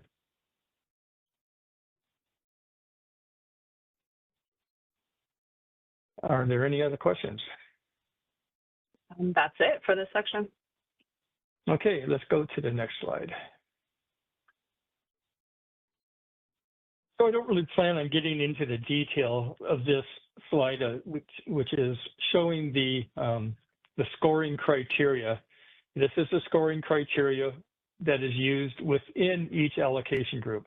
So within the PPA group, we'll get scores for all the projects, and we'll score them and give out the amount of allocation that we have available to those projects that have a PPA until we run out. And so this is the mechanism within the PPA group, and then within the commercial operation group, there's a box here on the right that shows a much simplified scoring process for them. We don't get a lot of projects coming online and then seeking an allocation, so there's really not a lot of competition, so we don't really need an elaborate process for them. Plus the permitting process is moot for projects that are already online, and as well as their GIA status. So it's a pretty simplified process for them. And then for the Group D allocation projects, we'll be using this scoring criteria for them as well. Although, the purchase power agreement category there won't be used for them, obviously. And just to kind of clarify that issue is people won't necessarily be choosing allocation group D, the conditional group. They'll automatically be put into that group. If they choose not to give us some information on scoring, then they'll just have a score of 0 and still be considered. But all projects that don't have a PPA will be considered for the conditional group. There is the one thing that was added to this is that text in red under the PPA criteria. That is something that was asked for us to add since this is already in the tariff.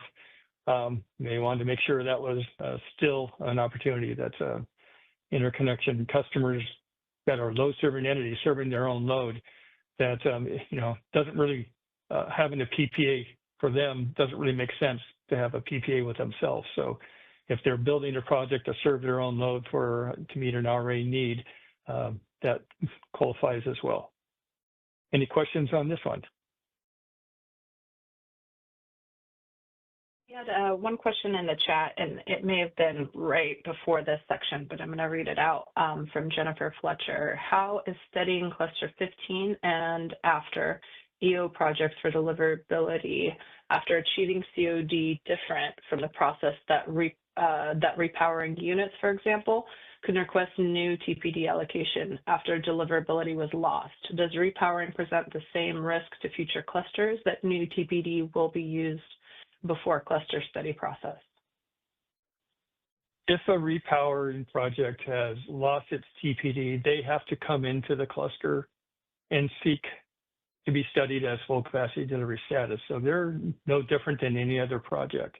If they come on as energy only and they don't have the ability to transfer deliverability from a project that's been retired and it's been past its period to retain it, they will have to stay energy only as well. So there really isn't any difference unless I'm missing something in the question.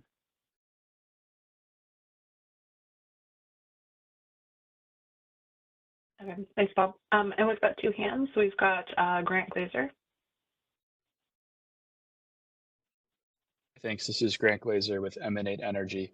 Apologies if this had been clarified previously, but on the one under power purchase agreement in number 5, I just wanted to make sure. This refers to the first part of this would award points if the off-taker is procuring capacity to meet their RA obligation, not the interconnection customer procuring capacity from a project to meet the interconnection customer's obligation. Is that right? Well, I'm not aware of a generator having an RA obligation, so to me it doesn't make sense. Only load-serving entities, those serving load, have an RA obligation. Yeah, I just wanted to make sure it wasn't redundant with the second piece, and I think you've clarified, so thank you. Okay. Okay, and we've got two hands in queue. We've got Susan Schneider and then Melky Wall. Hi, a couple things. Oh, first on just on that particular point. So if you can sort of assume that if an off-taker is buying, if it's a load-serving entity, they're buying the capacity to meet their own RA obligation, although the motivation of the off-taker is not necessarily known to the generator. But so the idea here is that it has to be an LSE. And if you have one of those PPAs with a non-LSE, you still get to be in that group because you have an executed PPA, but you don't get the 5-point boost here. Is that right? Correct. That's correct. Okay. Okay. All right. And then the other question, I wasn't sure I understood that repowering question either, but if a project is repowering and lost its TPD allocation, it seems, so they're energy only, they can, and they're pre-cluster 15, they can still, they're sort of like just any other pre-cluster 15 energy only project, right? That's correct. So they could, without submitting a new interconnection request, they could still come in 2025 and ask for their TPD back. And then if they are going to repower later, they can transfer it to the repowered capacity, right?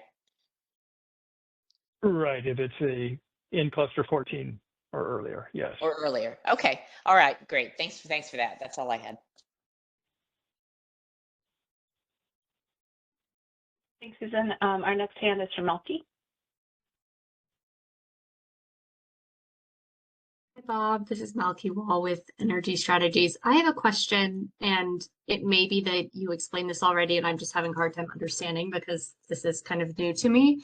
But with this table right here, my understanding of what you just said is that this scoring criteria applies to each of those priority groups. And the point I'm confused on is for this table, it looks like a minimum requirement is having an executed PPA. But I thought that would only, I guess I'm confused why that's a minimum requirement if only those who are, if having a PPA would automatically put you into one of the other priority groups, why would that be a minimum requirement for other groups? Does that make sense? And I apologize if this is like a question that doesn't make sense. So the PPA, if you look at the paren at the column header there where it says PPA group only, the PPA group is the number one priority group. So Okay. if you qualify with a PPA, you're in the PPA group, and those are considered first. So there's no reason for a project with a PPA to be considered in any other group. Either they'll get an allocation through that group, or the amount of TPD is exhausted by the time it gets to that project, and there's nothing left over. So there's nothing left over for any other group as well. Okay. And you were saying if you're an LSE or if you are developing a project for an LSE, you wouldn't necessarily have to have that PPA to be part of the priority group 1. Yeah, if a load serving entity is developing a project on its own for itself, they're not going to have a PPA with themselves. So as long as they demonstrate that they are developing this project to serve their own load and to meet their RA obligation, they don't have to give us a PPA as part of their documentation. Okay, thank you for clarifying that. Okay, we have one question in the chat and currently no other hands. This question is from Celine. It says, if a project is seeking interconnection to the PTO directly under WDAT, seeking deliverability, when and how would the project's deliverability be studied? So when a project is seeking through the WDAT process to be full capacity delivery status and be counted towards RA, the PTO that receives that, that interconnection request forwards it to the ISO, and we include it in the cluster study for deliverability. And so they will get a deliverability report, just like all of the ISO interconnection projects get a report of what is required to make them fully deliverable.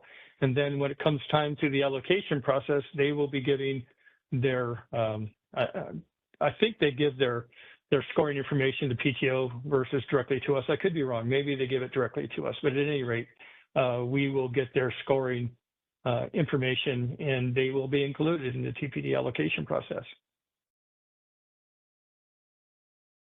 Okay. Thank you, Bob. And just a note for anybody submitting questions in the chat, if you can add what organization you're affiliated with, that will help us as well. There's one more question from Sully Ford. What does data adequate mean on permitting for 3 points? And Sully is with Stellar Renewable Power. Well, that's a term that I know is that the CEC, the California Energy Commission, uses. Some of the other permitting agencies may use that as well, but it basically means that they've submitted an application and the application has all the data that is needed to evaluate that application. Quite often, people submit an application and I guess it's probably most of the time, there's some back and forth in order to get the data fully validated, kind of the same way that we validate an interconnection request, where the data is fully validated to where the permitting entity believes that they have all the information in a correct format for them to evaluate the application. And they get a notification that that's the case from the permitting agency. Okay, thanks, Bob. We have no other hands or any questions in the chat if you'd like to continue on. Okay, let's go to the next slide. We just got one more question. We have one question from Jenny Liu of Jupiter Power. What about build and transfer to LSE? Will it be getting 5 points? Build and transfer. To where in this case, you're not having a power purchase agreement, you're actually selling the project out to the load serving entity. So we need to have some form of documentation that would document that case. I think that would be eligible under the PPA case if that was an executed agreement where upon kind of a turnkey project, upon commercial operation, it's transferred over to the load serving entity. I think that would qualify. Okay, and we have one follow-up question from Celine that was about the seeking interconnection to the PTO directly under WDAT. So both WDAT ISPs and DGS projects deliverability be studied in the CAISO deliverability study process. Yes, I believe so. It's something that you want to confirm with the PTO, but I think anything that can be a project that is seeking full capacity delivery status through the PTO WDAP process is eligible to seek an allocation and to be studied and seek an allocation through the ISO. Thanks, Bob. And then we have a hand from Fernando Cornejo. Fernando, go ahead. It's Fernando. Can you hear me? Just barely. Barely. You're really faint. Yeah, if you can get closer to your mic or Is computer. this better? Yes. Yes. Okay, thanks, Bob. Anyways, I had a question trying to tie in this table on the scoring for the allocation of deliverability and its linkage to the previous presentation by Robert Sparks regarding the intercluster prioritization of existing short circuit duty and RNU headroom. The proposal, at least on the intercluster prioritization, indicated it was basically taking the TPD allocation table and in essence adding a fourth column to it, and that's the deliverability upgrade status. And on that table on page 12, it has different scores for the PPA status. It shows 10 points for PPA if the offtaker is procuring the capacity to meet its own RA, or if the IC is a load serving entity. And then I noticed in the table you've got here, both of those scenarios get dropped down where previously it was 10 points. Now it's apparently being proposed to be 5 points. So I'm not clear on the linkage and yeah. Let me clarify that. Yeah, that'd be helpful. Thank you. So if we can go to the prior slide, slide 22. This slide is is basically the way it is now within the BPM for the TPD allocation process, with the GIA column being added to it. Robert, in his process, decided that since he doesn't have a separate group for the PPA allocation group, he thought it was appropriate to change the scoring for projects that have PPAs in his assessment. So you're right, they are different. And that's something that Robert and I discussed. And I think he made a good point that for his process, projects that have a PPA should get more points. In this case, you're weighing the projects differently. When you're only weighing projects with a PPA against other projects with a PPA, we want to make sure that that there's a better, more equal playing field between LLCs and non-LLCs, and didn't want to give certain projects 10 points and that type of thing.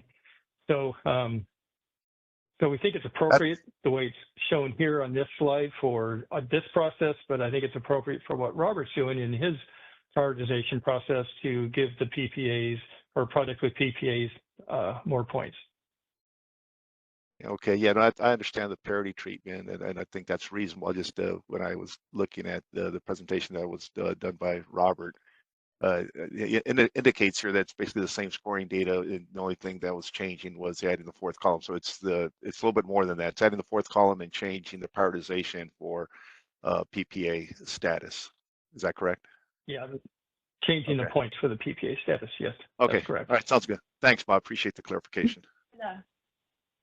Thanks, Fernando. And what's your affiliation, Fernando? I'm with SE, Southern California Edison. Awesome. Thank you. I think we missed that. Okay, back to you, Bob. Okay, any more questions? We have no other hands, no other hands, and no other questions in the chat. Thank you. Okay, let's go to slide 23.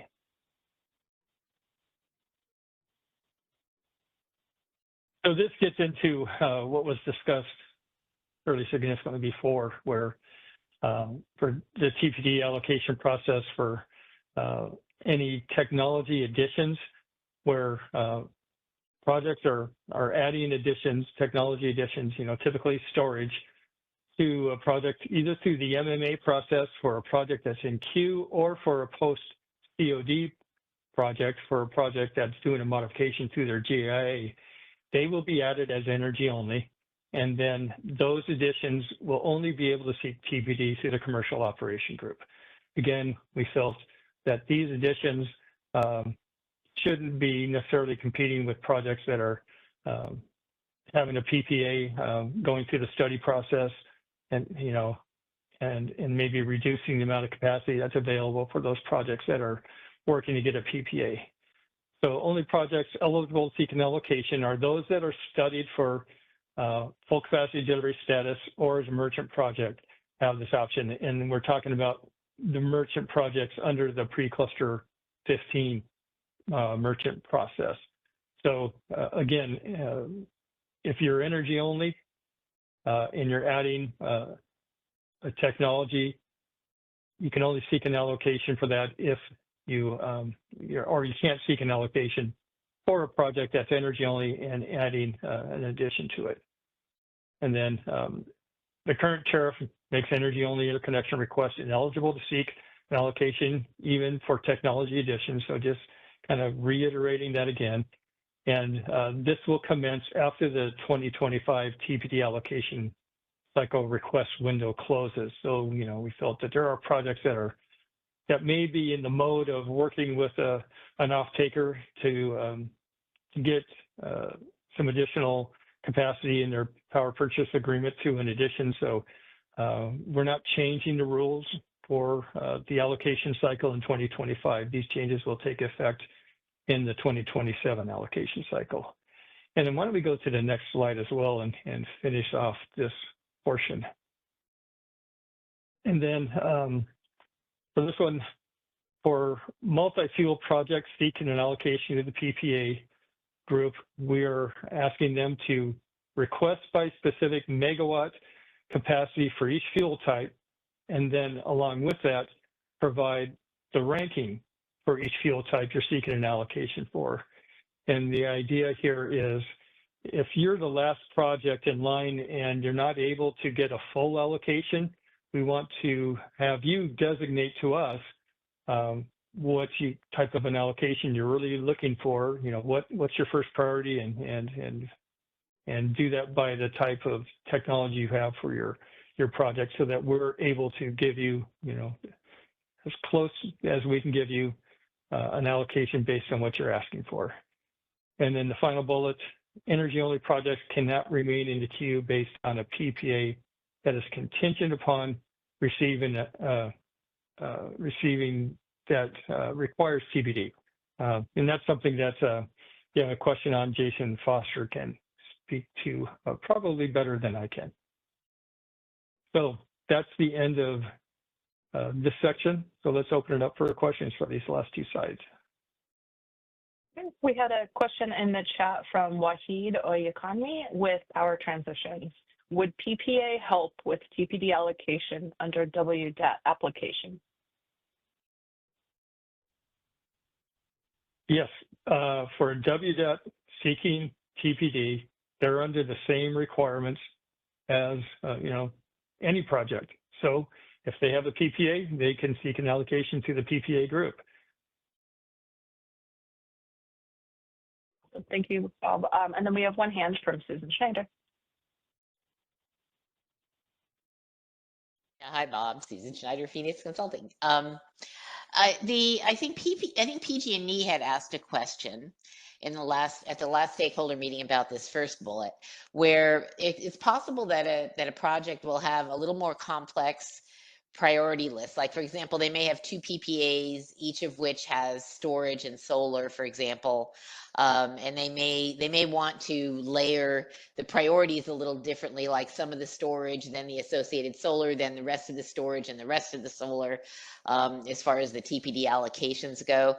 Does that, I'm not 100% sure it makes sense to ask this question, but I wanted to ask it anyway. If there's any reason to have a more complex allocation, can people specify it that way? Or is it just, you basically get one priority per fuel type? I don't see any reason to, not allow that type of a request. If you have multiple power purchase agreements and you want to give priority to one over another, or however you want to do it, we just want to know from you what is your priority, and have that be part of your request for your allocation. Okay, that's fair. And then the last bullet here, when you're talking about EO projects remaining in the queue, at this time, I think this was in the context of a TPD transfer, where you transfer the ability, or you transfer the deliverability from some capacity to another project, and then the project that's left, or the capacity that it got transferred from, is energy only, and they can only stay in the queue if they have a PPA. But then the PPA has to be based on and it has to be an energy only PPA. So that's the context for this last bullet, right? I think it's more than that, but I'd rather let Jason answer that. Yeah, hey Susan, it's Jason. It is more than that. There is an element of the TPD transfer that you just mentioned. It's also in addition to the evaluations of Group D projects remaining in the queue. So those that sought an allocation and Group D did not receive it were converted to energy only. The evaluation of time in queue, commercial viability criteria, et cetera, et cetera. So there's, without getting into the details, I can just say that there's multiple situations and scenarios that we've run into where projects have provided or tried to provide energy only PPAs to remain in the queue, and we just want to be very clear that we're not. There's no CVC right now for energy only projects. Correct, but I think we're going to run into those scenarios where energy only projects are attempting to linger in the queue and make a claim that an energy only PPA would allow them to linger longer. And we need to maintain those CVC requirements, time in queue, and ensure that we're not creating a situation where projects can linger in the queue. But there is no CVC required for EO projects. They have to justify if they go past 7 years. There are other criteria that show they have to show that there were barriers that were in the way, but then now their barriers are not in the way and it wasn't their fault. And there are other provisions in the tariff for extending beyond 7 years for energy only projects, but none of them have anything to do with the PPA at this point, as far as I know. Correct for CVC, that is to retain deliverability. Right. So, but the other provisions for ability of projects to go beyond 7 years, if they do not have a TPD allocation, don't reference PPAs, as far as I know. I mean, I know you're proposing to do that in the future, and then that would apply for this. But I don't think those are in the tariff right now, and so I think I think this is sort of the tail end of the TPD transfer issue, and I just wanted to clarify that's what this was here. It is part of that. Forgive me, I don't have the exact example and scenarios here, but there are situations where we've run into in the past where projects have attempted to provide projects or PPAs that require deliverability for energy only projects, and we're clarifying here that on a blanket level that is not going to be acceptable. Okay, I guess I'm not sure where that applies, but no reason to belabor that here. But okay, thanks, Jason. We have one more hand from Vineet. Yeah, I think I had same question as Susan. Like we don't need it. Like the EO projects doesn't need EPA to remain in the queue. So wasn't sure where this is applicable. Why don't you, I suggest putting your questions in your comments and we'll do our best to clarify this. Yeah, thank you. We have one question in the chat from Vladimir Shevliev of Baywa Solar. What is the process for allocating priorities for each fuel type? Is it based on IA? No, the priority would be whatever priority you want it to be in. For example, you've got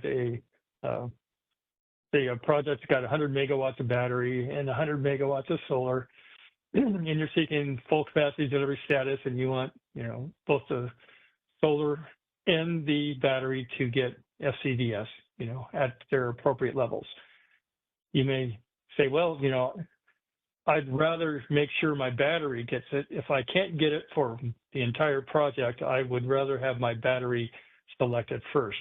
So if there's only 50 megawatts left, I want it all to go to my battery, not to my solar facility. So it's really, the priority is so that we know how best to allocate it to meet your needs.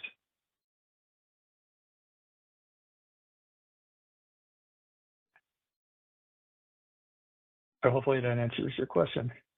Are there any more? Great, thank you, Bob.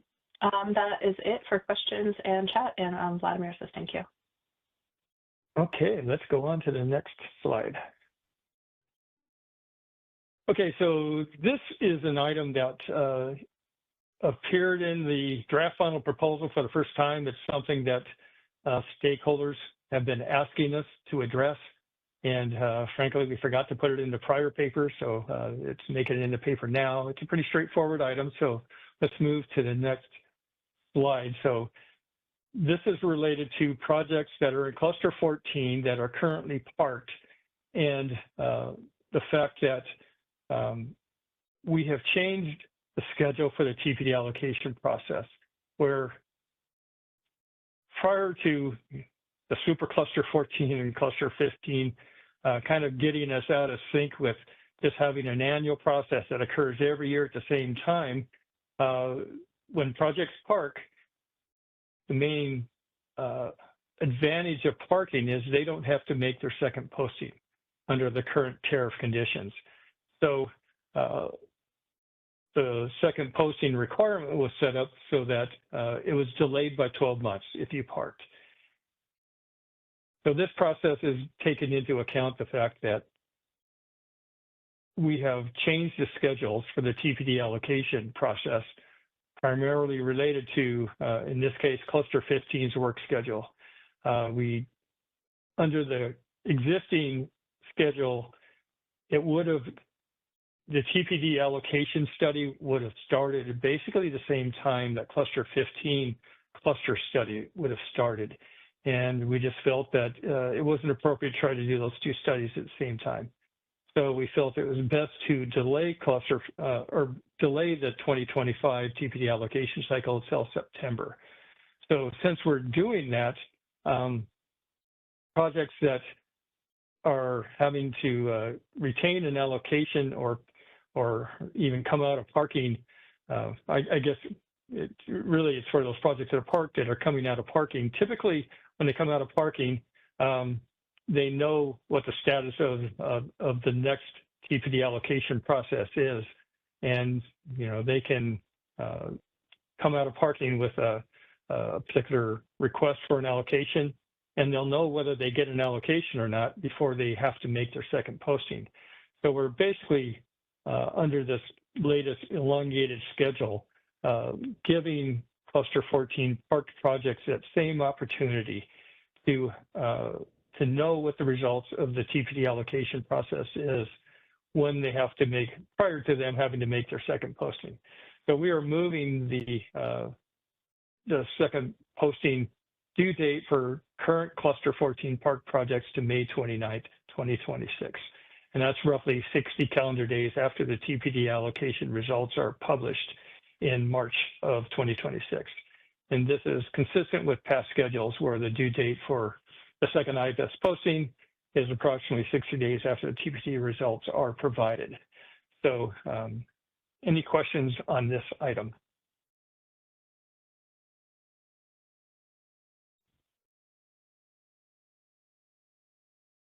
There are no hands and no questions in the chat.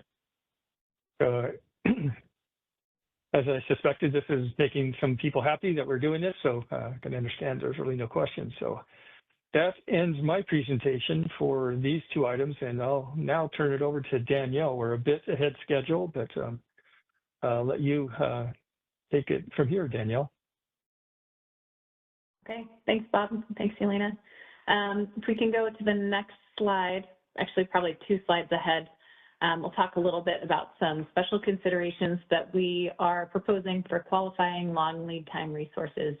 And just to clarify, we're talking here about long lead time generation and storage resources. But we have a process for sort of designating those resources proposed in the draft final proposal.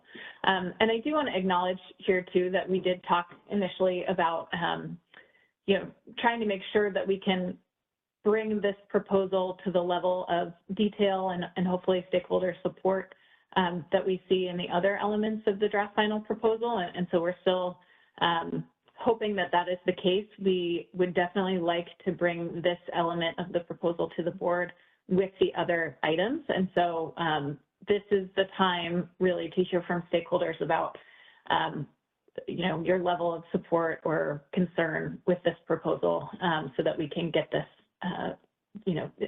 get this to the point that it's ready to go to the board with the rest of the proposal in March. So what we're talking about here is trying to address 3 particular issues that relate to these long lead time resources. The first is that we've noticed that there's some uncertainty around the optimal time to enter the queue, and also around associated timelines for things like posting securities and seeking TPD. So we are trying to, as we are with really this whole track of the interconnection process enhancements initiative, we are trying to align time and queue and TPD seeking with the procurement processes of these resources.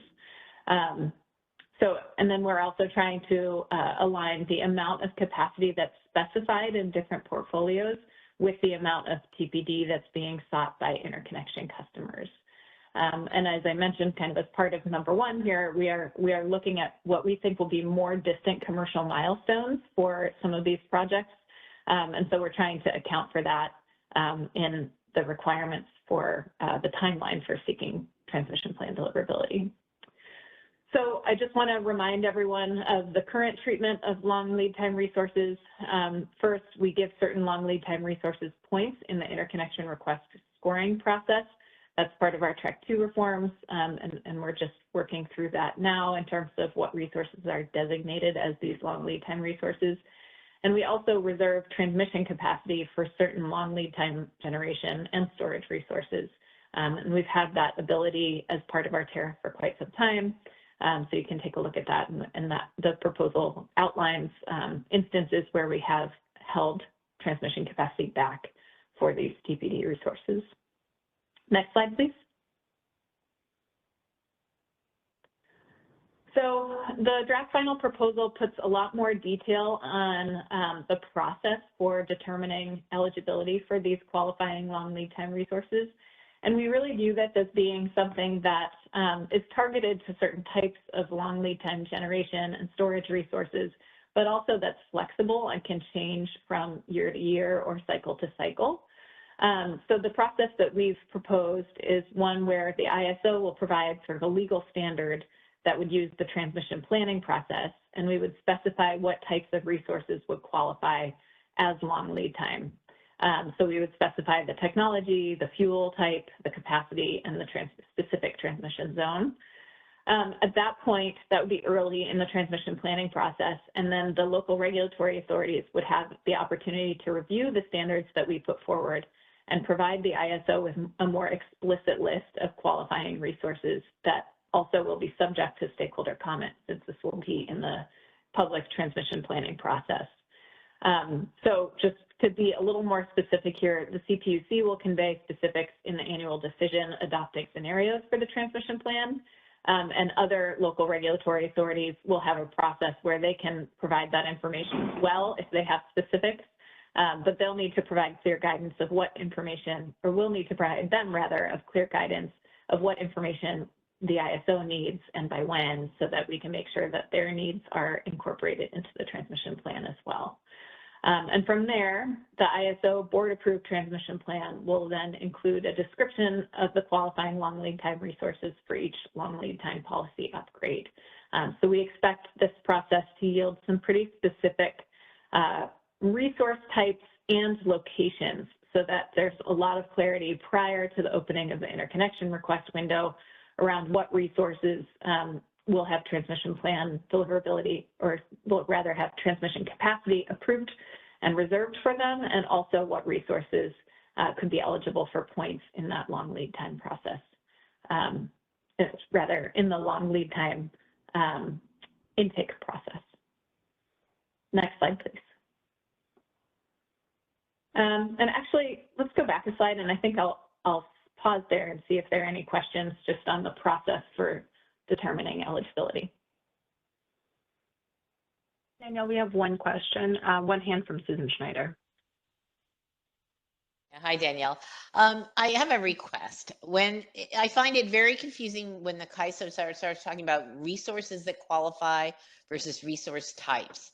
And I think this issue came up in the Cluster 15 process I think it's very confusing when you say, you know, a project has to demonstrate that they've been chosen or that they're, you know, in a resource plan or something, but a resource is not in a resource plan, they're resource types. And I just feel like if you could distinguish between those two things, you know, the qualifying LLT resources, then when you just said it, you said it as qualified resource types. I just think that distinction is more than just semantics. I think it really is a qualitative or qualitative distinction. And maybe if you could more clearly distinguish when you're only talking about generic resource types and doing things for a resource type versus for a specific resource that has to come in and do certain things, you know, for that, I just think it would make the discussion a lot easier to understand. Okay, thanks, Susan. I think maybe if I can try that now, and then we can be more intentional about that in the final proposal. But what we're thinking now is that if you look at this process, in the initial stage of the process, the ISO would provide more general resource technologies that would qualify. And then from there, we would get more specific resources. So we would get more specific in terms of the location and what's showing up in the busbar mapping and the resource planning, so that by the time we get down to the approved transmission plan, we have specific resources, not just resource types. So not just, well, you know, you're not talking about specific projects though. You're talking about these kind of resource types in these locations, right? You're not talking about a particular project at that point. Because the CAISO uses the term resources to mean projects also. Yeah, I think what we're doing is we're trying to put some tighter criteria around what those resource types, how they have to fit into the process. So right. We can't just say, maybe we can start by saying offshore wind, but by the time it gets to the board approved transmission plan, it would be, you know, offshore wind in this transmission area, and we're reserving X megawatts of it. Yeah, so that would be the qualifying resource types for that and that location. But when you talk about a list of qualifying resources or description of resources, I think sometimes it gets confused with projects. And I just, you know, anyway, it's just a request. I think it would make it clear. So just for your consideration. Okay, thanks, Susan. Thank you. Okay, we have one more hand from Nancy Rader. Hi there. Can you hear me? Yeah. Hi, Nancy. Okay, great. Okay. It sounds so. Nancy Rader with the California Wind Energy Association.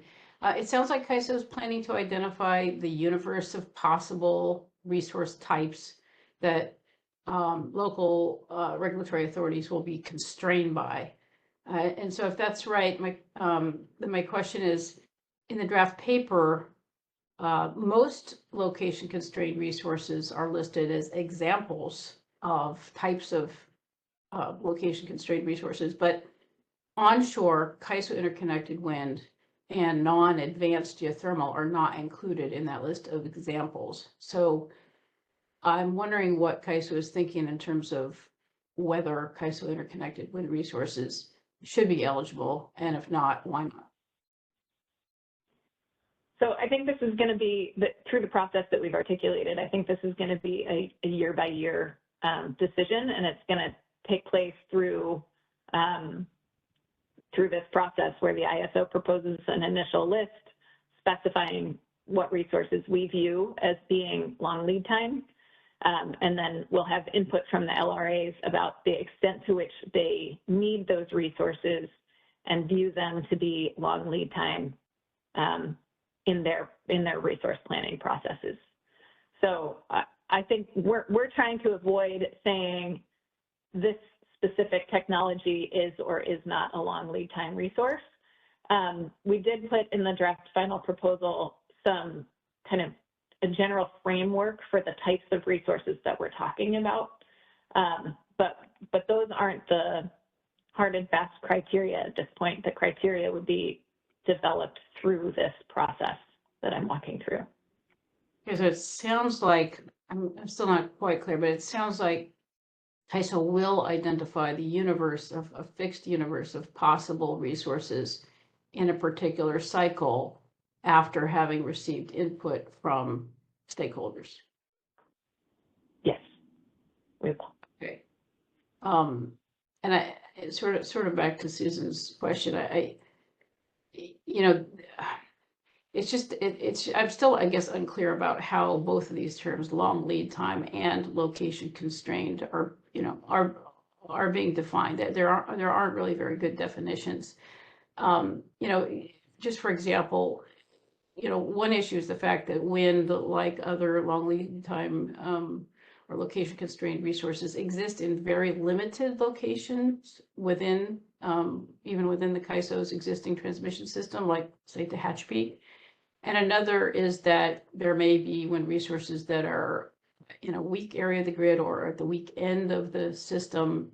And those are kind of two different circumstances. And it's like not clear, like, are both of those considered location constrained or only the latter? Or, you know, I'm just not really clear on sort of the concept of what's being considered here as a location constrained resource. So it would just be good to, I think, define that a little bit more.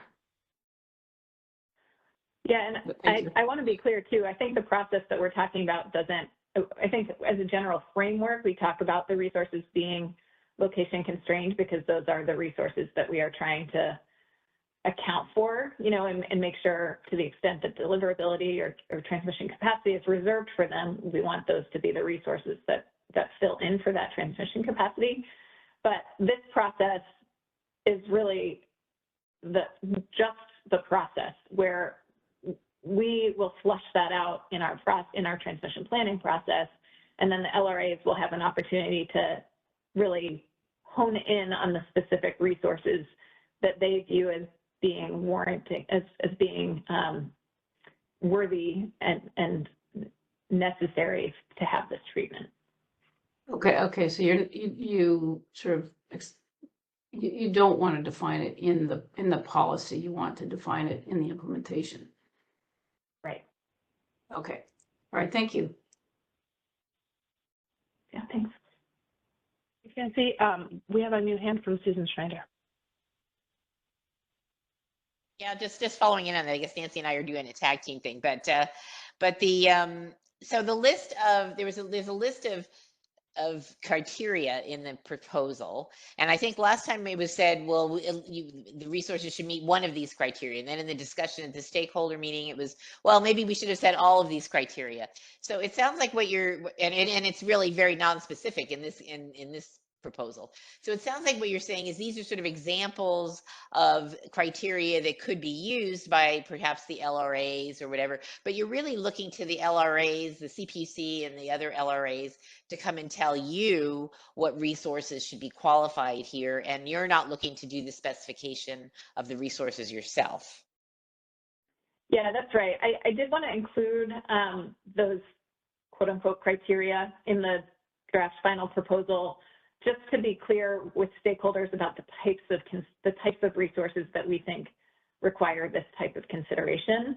But I don't want us to be locked into those definitions because these are, you know, these resources are by nature more emergent technologies that will take longer to develop, not necessarily the same more mature technologies that we're seeing come online through the regular process. And so we wanted to leave that definition somewhat open and flexible, but still provide an opportunity and a process where going into the interconnection request window, everyone is on the same page about the resources that will be eligible for this type of treatment.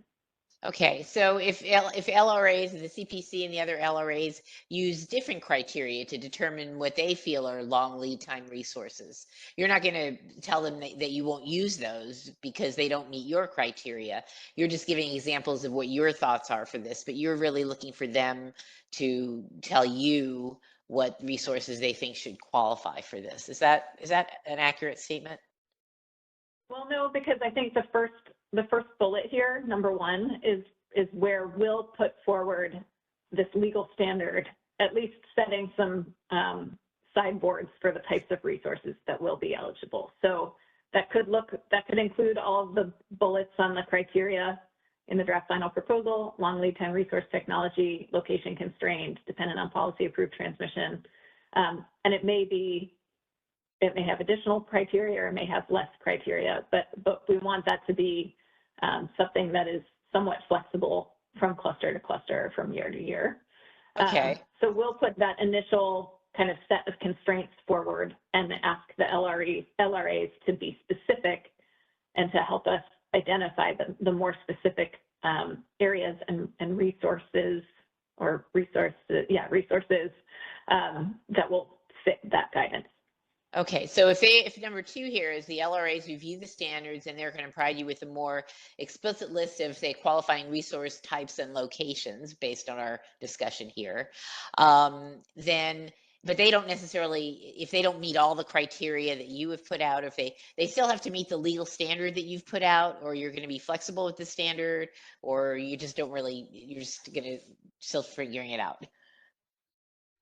I think the legal standard is important. I think that's an important part of the proposal, I imagine for FERC too, and it's important to us to make sure that we're approving and reserving transmission capacity for the right resources. So that part will be relatively fixed, but it will allow the LRAs to then be more specific from there. Okay, so they'll be specific, but they still need to be complying with your legal standard. Yes. Interesting. Okay. All right. Thank you. Thank you, Susan. We have no other hands or any questions in the chat right now. Okay, thanks. We can go to the next slide then. Okay, so once we identify the specific resource types and locations of eligible resources, the only additional treatment that we're proposing is to allow those resources or interconnection customers that have those resources to defer their first attempt to seek transmission plan deliverability until they're much closer to meeting critical milestones. We did want to put a deadline in the proposal for when they have to start to seek TPD. This is something that we're open to some feedback on, but we proposed that they must kind of jump back into the TPD allocation process and first attempt to seek deliverability no less than 3 years prior to the resource coming online in the portfolios that have identified them. So that's sort of when we expect them to jump back into the process, and then they would have 3 years from there. That may actually be a little bit late for when some of these resources should be seeking TPD, but I want to emphasize that this is no less than 3 years prior, so they can jump back in earlier to the resource coming online. And then we also wanted to make sure that we included some sort of trigger mechanism for when we would release that reserved transmission capacity if the generation or the transmission does not materialize, or I should say too, if the procurement doesn't materialize.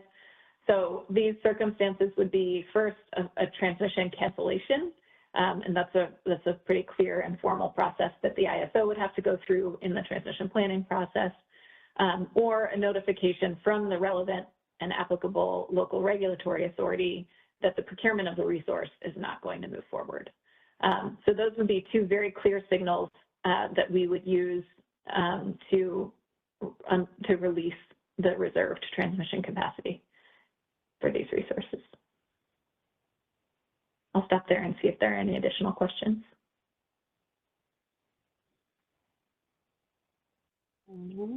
Susan Schneider, go ahead. Hi, Danielle. Okay, so just a few clarifying questions. When you say the resource coming online in portfolios, let's say we're looking at offshore wind, just to pick an obvious example, and let's say it's in the portfolios of 3 different LRAs, and it comes online at different times. So what would you look at the earliest one or the latest one, or which is the relevant portfolio? Do they, let's say they don't have a PPA yet. What would you do here? What do you exactly mean? That is a good question. I don't think we've explored that. So if there's feedback on it, we can take it now or put it in comments. And then another question is when if they can wait as late as 3 years before the project's supposed to come online, shouldn't you be looking at sort of the construction duration of the project? Let's say the project has a construction duration of 5 years.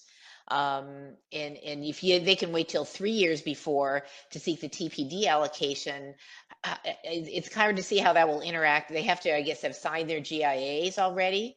And then they're moving ahead, or then I just, it's a little hard to reconcile that with, it seems like at least you should be looking at their construction duration and will they really be starting construction before they even have their TPD allocations? I just, those things seem related somehow, but they don't seem related here. Okay, yeah, I can understand that. I mean, I think that's something that it would be helpful to have a little education from stakeholders on whether, I think the goal is not to have the construction extend well beyond when the resources are showing up in the portfolios, right? If it's supposed to come online in 2034, we're hopeful that the resources will come online in 2034. But if there's some additional consideration that we need to account for, we can, there's also no prohibition on seeking TPD prior to the completion of construction. But if 3 years is not sufficient, then we would want to know that. It seems like, especially given the CAISO's skepticism that anyone will build as energy only or without having a PPA or whatever, there's no reference to PPAs here. And if the project is supposed to come on in line in 2034 and they have a 5-year construction duration, you think they would have to start in 2029, but they don't really have to seek a TPD allocation here until 2031. So it just seems like those things should be better coordinated here. So and we'll put that in comments, but I think it bears some discussion about construction duration or something like that. And then I guess down on the cancellation provisions, again, this is maybe consistent with my question from the last time. The procurement of the resource will not move forward. Do you mean that resource type or a specific resource is, I think you're talking about resource type. Like if they had offshore wind in their portfolios, then the LRA decides that they don't want any offshore wind anymore. They're not going to direct their LSEs to buy any. Then that's what you're looking for here. Is that, well, now if it's not in your portfolio anymore, then we're not gonna keep the transmission we built or we reserved for it. So I think you're looking at resource types here and not the resource, which could, be open to interpretation. Is that right? I think you and I are using resource and resource type differently. So I feel like that's maybe confusing things more. And I understand you're trying to get clarity on it. I was saying if it's procurement of a specific resource, so a specific interconnection customer and project that has transmission capacity reserved for it in a specific area, if we know that specific resource is not moving forward. I think of resource type as being like a technology type. But we're saying the specific project or interconnection customer, if we hear that procurement of that resource is not moving forward. Then what's the relevant LRA? Because the relevant LRA, if they don't have a PPA, if they have a PPA, they're being procured. If they don't have a PPA, they're not procured, which is the relevant LRA. But you want all the LRAs to tell you for a particular project that they're not interested in that one? Or is that, what is the relevant LRA if they're not contracted? It would be the LRA that identifies the need for that resource. So either PUC or other local regulatory authority. If you're looking at offshore wind and say 3 of the LRAs, including CPUC, have offshore wind, but they're supposed to tell you not that they don't want the offshore wind anymore in that location, but there's actually a particular project that they don't want or in their port. I mean, that project is, I don't know. I guess this is very confusing still. And I think probably needs a little more specification. If you're meaning the term resource is a very general term, and if you mean a specific project, and then somehow all the LRAs that are not interested are going to tell you or say if several of them had that kind of resource in their portfolios, but they didn't, they're supposed to all come back and tell you that they don't want that particular project. I'm just not. It just seems a little. The mechanics just seem a little unclear. Okay, that's helpful feedback. And if you can definitely put that in comments, but if you can put some specific suggestions to add clarity in your comments too, and this goes for all stakeholders, that would be really helpful because we are trying to get this to the point where it is clear and straightforward to everyone in the next proposal. And the reason I'm asking all these questions is I'm trying to understand your intent, because we can provide specific suggestions to get to a particular place if we better understand the intent. So I would just urge you to take the word resource and could just call it something different and give it a clear definition in these things so that it's a little easier to understand. But anyway, thanks. We'll give some thought to that and try and provide something constructive. Okay, thanks, Susan. Thanks. Susan, we have no other hands or any questions in the chat. Okay, we can go to the next slide then. Okay, so just a couple notes on this proposal for how we reserve transmission capacity and how we intend to do that going forward. So the ISO only plans to reserve transmission capacity consistent with and not to exceed what's included in the LRA's resource portfolios. And so, you know, if portfolios call for a certain megawatt number of resource technology at specific resource types at specific areas, then that's all that we will be reserving transmission capacity for. We won't go above that. That's consistent with the MOU and regular practice. But to the extent that a interconnection resource or an interconnection customer seeks additional deliverability beyond what's in the portfolio, or if multiple interconnection customers seek additional deliverability beyond what we're reserving, they will then have to compete for that non-reserved available capacity. So they would have to compete for TPD just as any other resource in the queue would have to. To the extent that there are ties between the timing of those TPD allocations and the scoring of those in that process, we would use the earliest online COD as the tiebreaker in the same way that we're proposing to in the TPD allocation process. This probably also has some complexity to it, so we're open to feedback and questions if we can kind of tighten up some of this proposal, but that's what we propose at this point. We have a couple of hands in the queue. We have Susan and then Grant Laser. Yeah, hi, Danielle again. Okay, so are you suggesting that if for long lead time resources, since you're only reserve as up to the portfolio amounts, and let's say you have more long lead time resources competing, and here you say, well, they have to go for the non-reserve, they have to compete with everybody else. So the question is, are you going to do in the screening, the interconnection request screening? Okay, so it seems like you're only going to give the LLT. Are you only going to give the LLT points up to the amount of that you've reserved, or is this is a TPD allocation slide? Right. This doesn't have anything to do with the scoring process at this point. They would, in the scoring process, the resources that are the interconnection customers that are proposing a specific resource type in a specific location would, if there are multiple of them, they would all be eligible for the points. Okay. This is just when they jump back into the process for getting TPD. Okay, so you have more, let's say you have more projects competing for this than you have reserved capacity. So do you do a separate allocation of the reserved capacity for the highest scoring resources? And then if for projects that don't clear the bar there, do they sort of go back in the pool with the rest of the resources for the rest of the, so there's really sort of two separate TPD allocation processes. There's one for reserve capacity, and then whoever's, I call them, I guess, the leftovers go into the pool, and then you have the regular TPD allocation process for everyone, including the projects that didn't clear the bar for the reserve capacity. Does that make sense? Yeah, it does make sense. I think that's how we would do it. I want to just check and see from any of my colleagues if there's feedback or confirmation that that's how we would do it, or if anyone sees us doing it differently.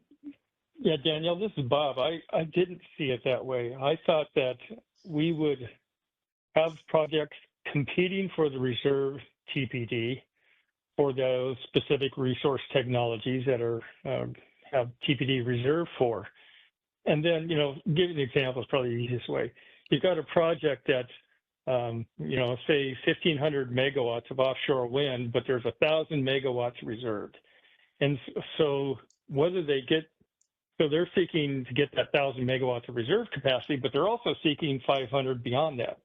So they have to compete for the 1,000 megawatts of reserves, and whether or not they get that, that stands only in the process for the long lead time resources. The 500 megawatts, they would compete with other projects for whatever capacity is not reserved for their area. Yeah. But I didn't see it that if they didn't get the 1,000 megawatts, somebody else did, that they would then take their 1,500 megawatts and compete all 1,500 within the non-reserved amount. They would only be competing with the 500. Okay, so they would have to know by the, I mean, they're going to apply for, first of all, they may not know that there's only 1,000. I guess they're going to know there is 1,000 reserved, okay? And they know they have 1,500. And there may be 3 other 1,500 megawatt projects trying to get that 1,000 megawatts too. So do each of them have to earmark 1,000 megawatts to compete for the 1,000 that's reserved? And then they have to get their own, then their other each of the projects that have their other 500 have to go into the pool for everyone else. But only one of those projects is going to get that 1,000 megawatts, assuming there's no pro rata anything. And so all of those other thousands of megawatts do not make it into the other process. They just don't get an allocation. Am I understanding this right? That's my thinking, but let's hear your comments about it if you think differently. Okay, it would be good to maybe put a few examples in the final proposal to illustrate what you are, since you apparently there's not a total agreement inside the CAISO, and then you'll be considering potentially stakeholder comments in the final proposal. It would be good to have maybe a few examples like that so that people understand. Again, I don't know if anyone has a problem with it one way or the other, and I'm not advocating anything. I'm just trying to understand what the proposal is. So it would be helpful to have that additional explanation, maybe some examples, if you could do that in the final proposal. So thanks. That's all I had. Susan, that makes sense. We can do that. Thanks. Let's go to our next hand from Grant Glazer.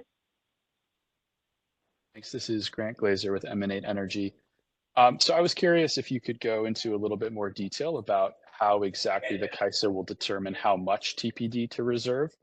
I guess I'm curious, is this just one-to-one with nameplate capacity megawatts? Is there some sort of D rate that's based on study deliverability or resources accreditation? I'm going to see if Vinay or Robert wants to answer that question, and maybe you can talk about just how we've done this in the past. Yeah, this is Vinay. It will be based on the study amount. So, for example, if there's 1,000 megawatt offshore wind, when we say we're reserving capacity for 1,000 megawatt installed capacity, in reality, from deliverability perspective, it will be whatever the study amount at that time that will be studying for offshore wind. In terms of, so in short, yeah, it will be based on the study amount. Thanks. Is there, or are there published values anywhere that we could reference that give those amounts? Yeah, every time we do a study, there will be a study plan associated with that, which includes, what are those study amounts for different technology resources. And should I find that in like the TPP website, or will that be posted to, I don't know, and where can I access that information? Yeah, so for the policy study, it will be in the TPP study plan, and for the GIP study, I believe we published those. I'll have to check whether that's in the MPP. That's most likely in the MPP where we'll have those study plan for the GIP studies. Okay, thank you. Sure.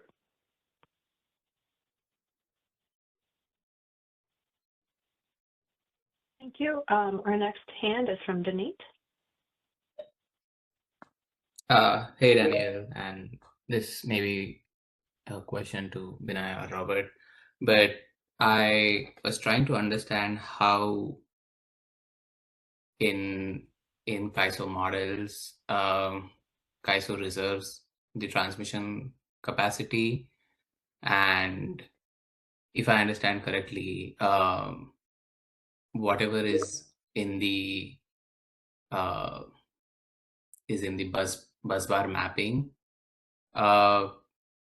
that capacity is kind of reserved by like a fictitious generator there at that bus bar. Is that correct? That's correct. Okay.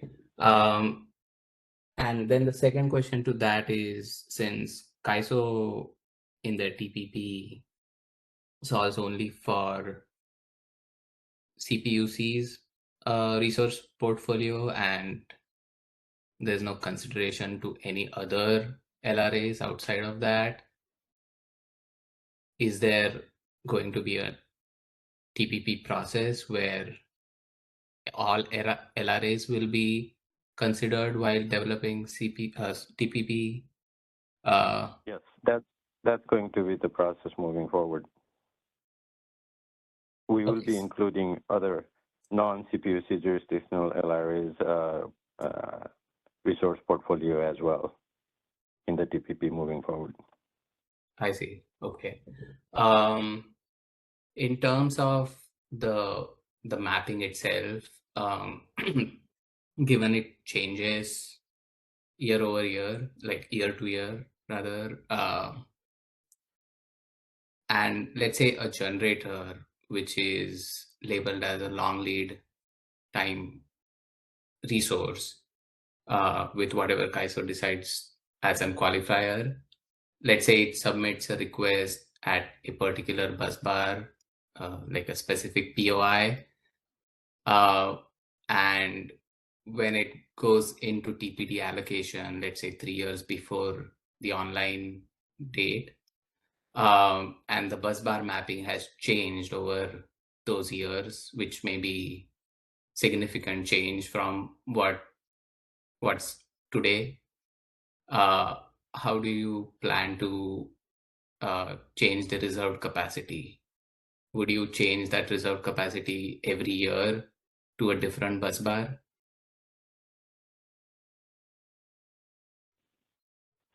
Sorry, Vineet, I couldn't completely follow. In my head, I was thinking mostly about offshore wind. There's no confusion about where those are going to connect, right? Were you thinking about some more other like technology? out-of-state winds and geothermal resources. Their mapping, if it changes, the bus bar mapping changes year over year.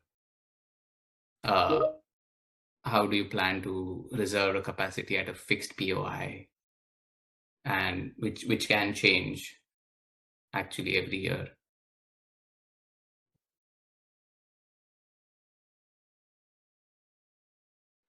Yeah, this is Think Robert. about that I mean,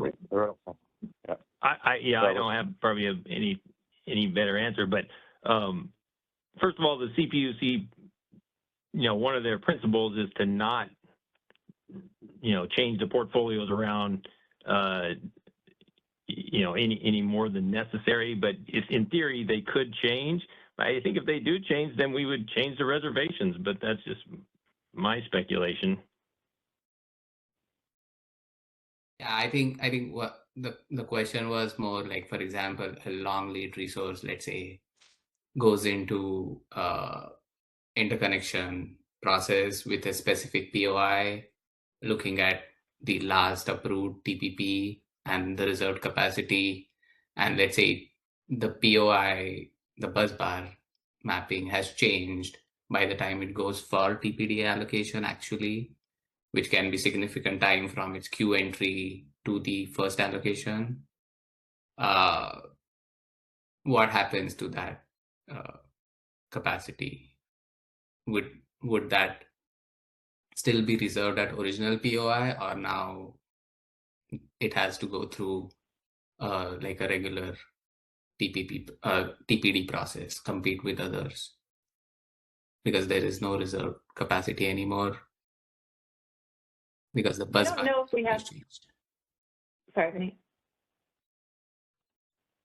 So go ahead. That was my question.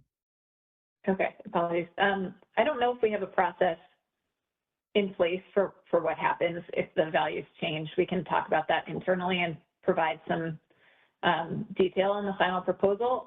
I do think, though, that our goal here, and I think we can confirm that it's shared with the LRAs, I think we want the TPD reservation or the transmission capacity reservation to be a pretty fixed and final decision. So the goal is to not have a lot of fluctuation from portfolio to portfolio. So we can build some clarity and structure into the proposal around that, and maybe some contingencies if the values do change. But I think everyone's assumption here is that once we're holding transmission capacity for a specific resource, that's somewhat fixed for them. Okay. Daniel, I was just going to add that if we approved a transmission project that's dependent on those resources, that even underscores what you're saying. They're not going to move around the resources and all of a sudden undermine the transmission project that is needed for it. So that, yeah, I think that's one of the big reasons why, we want to be pretty sure the resources are real, and then approve a real transmission project, and it's pretty locked in at that point. Okay. And maybe I'm misremembering, but was the offshore wind mapping change? Did it change once in the past? Busbar mapping? Maybe a year or two ago? Not that I'm aware of. Yeah, I don't think it's changed since transmission has been approved. Okay, all right. But we can check internally and clarify that. Okay, thanks, Vinny. We have one more hand, Susan Schneider. Yeah, hi. I just wanted to ask about this. There were some comments about about early adopters, or some of the offshore wind projects in particular, but some of the long lead time projects that are already in the queue, and some of them have gone through the study process, and they've gotten a TPD allocation, and they may have some issues retaining that allocation. So it sounds like you have decided not to do any, for lack of a better term, help them with their retention issues, even though they are long lead time resources. They just come in sooner than you had the framework for it. Yeah, we did not adopt that as part of our proposal. Excuse me, and the reason for that is that it's very difficult for us to do this retroactively and sort of carve out, projects that may or may not fit into the eligibility before the eligibility was really in place.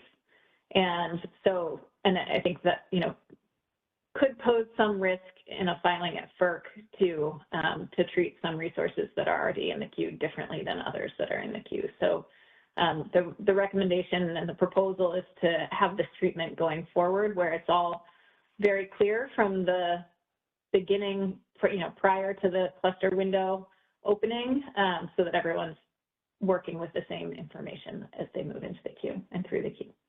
Okay.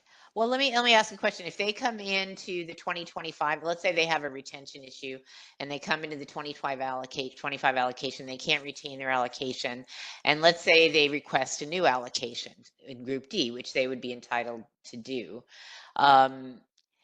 Because I think for some of them, at least the current allocations are Group D, not for all of them. But let's say they did that. Could they be considered in the 2025 allocation for an allocation of the reserved amount for their technology? let's say they were an offshore wind project and you are reserving now capacity for offshore wind. So could they qualify for a piece of the reserved capacity for a new allocation? I believe they could, but Bob or anyone else?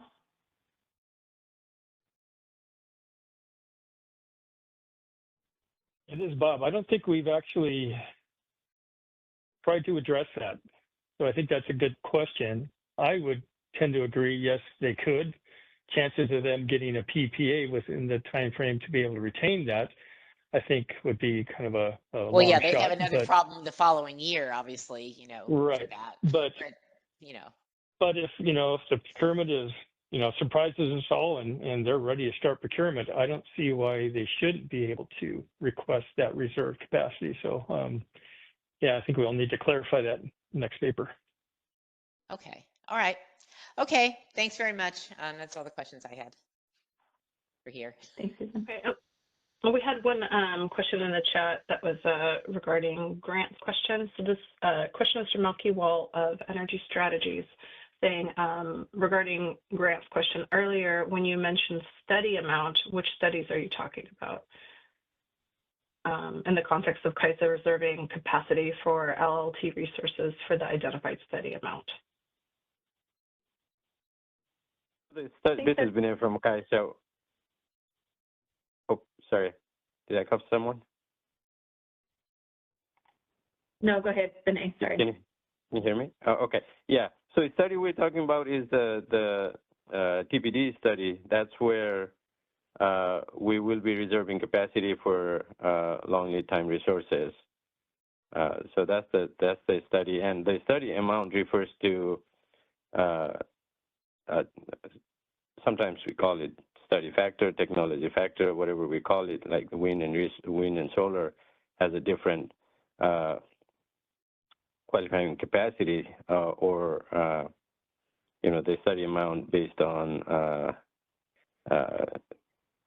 the exceedance factor. That's more detailed how we determine that, but that's what we're referring to as a study amount. But the study is specific to where we reserve capacity is the transmission planning deliverability study.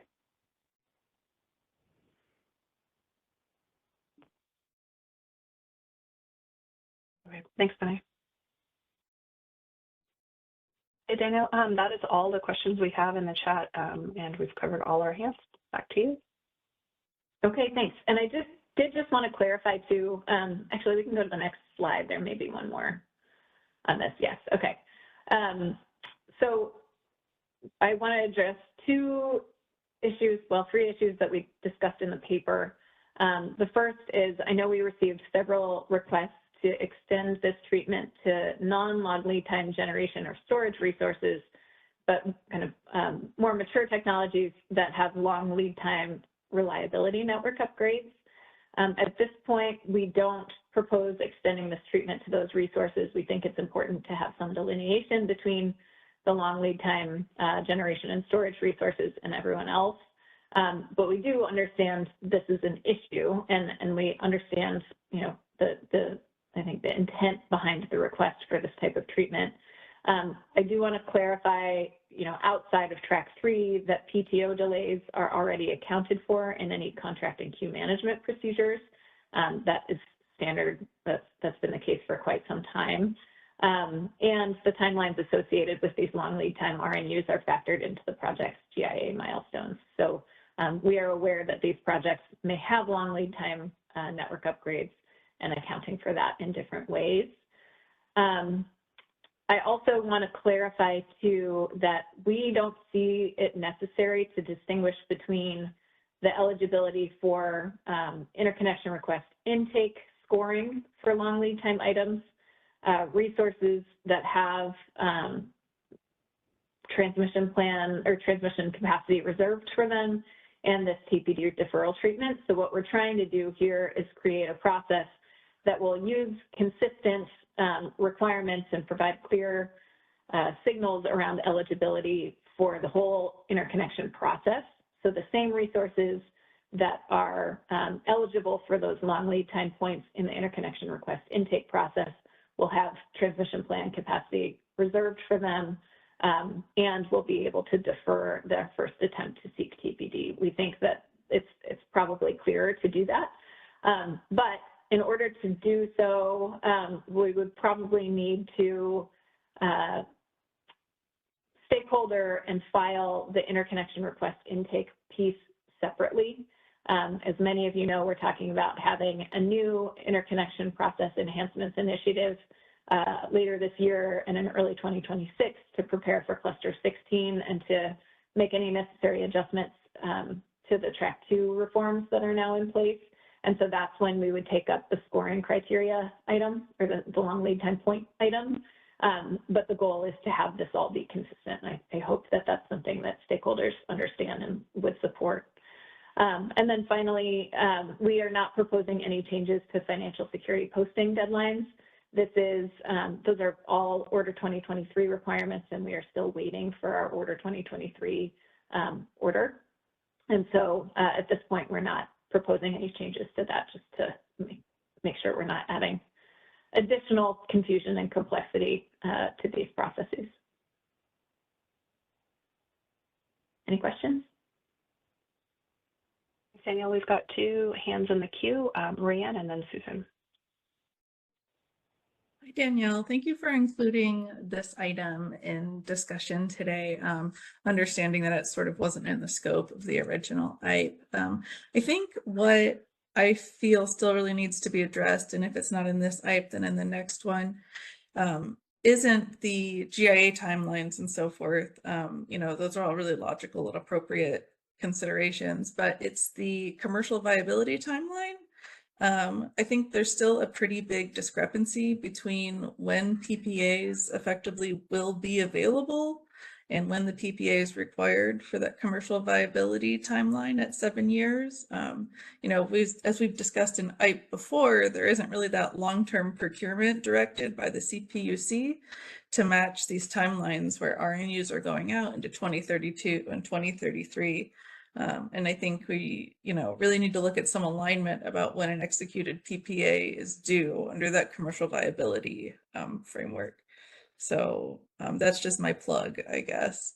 And then on a less serious note, if we could name the next IEP not after the year, like IEP 5 or IEP 6, that would really help some organization on my end. So, you know, yeah, just understood.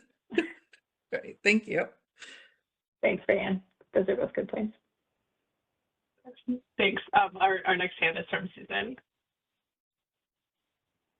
I don't know how far you want to go back, but I think this is probably like Super Bowls or something, you know, at this point. I think we're at, you know, 15 or something like that. I don't know for IEPs, depending on what you call it and how far back you go.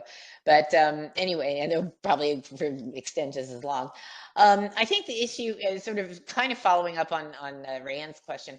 The issue is not the GIA, but when the PPA is due and the short list is due and that kind of thing. So I think where you're, you know, projects can come back in and ask for, you know, in 2025 for a TPD allocation.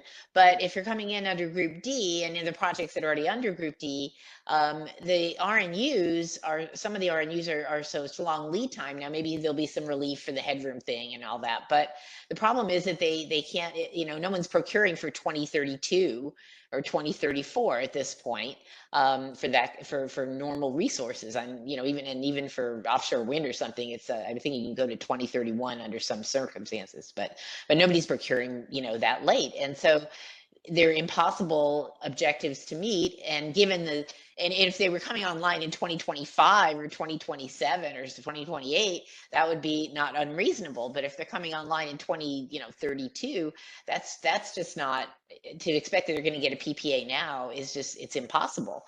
And it doesn't really make sense to have impossible objectives. And so the idea of being able to defer, give some leeway to projects like that, it's not the GIA is not the problem, and the COD is not the problem. Of course, the COD accommodates the long lead time resource. It's the PPA, you know, shortlist milestone for TPD And so the idea of allowing these people to delay their request for TPD is to give them that additional breathing room that you are giving the other resources that have long lead times. So everything you have down here is totally true, but it's not really the issue. Okay, that's helpful.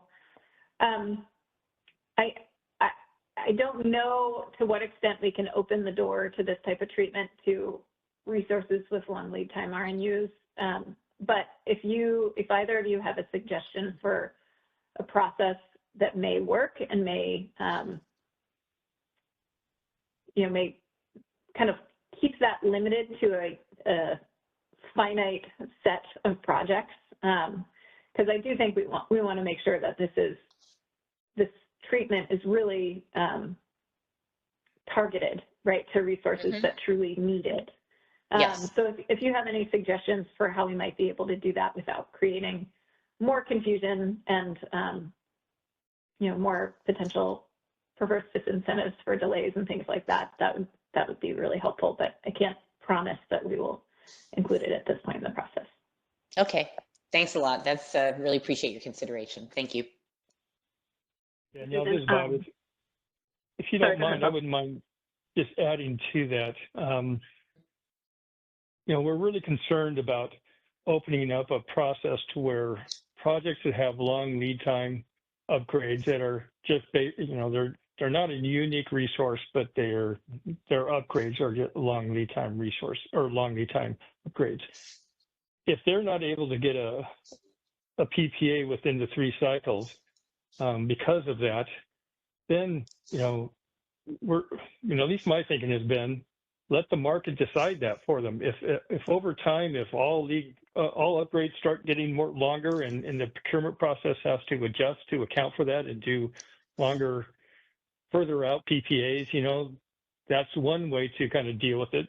We also have some other ideas of how to work with that issue to try to get some of, potential no regrets RNUs built ahead of time, or at least planned ahead of time in a fashion that would help this process.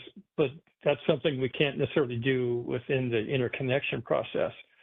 So we've really struggled with finding a way within the interconnection process to make that work without just having a flood of projects still lingering in the queue because they've got long lead time upgrades and they're not willing to fund them because they're not getting the PPA. Well, I think you guys, the problem is that you guys, the PTOs in particularly the cluster 14 GIAs are requesting to have all of the postings for all of the you've got a 7-year lead time or 8-year lead time or whatever it is, and you've got one upgrade like the circuit breakers or whatever it is that's that long, and everything else is like 36 or 48 months. But they're required to put all of their postings up front. Usually the circuit breakers are a very, very small portion of the cost responsibility, and if all you wanted people to do is finance that one thing, I don't think there would be an issue. But that also doesn't help with the TPD issue at all.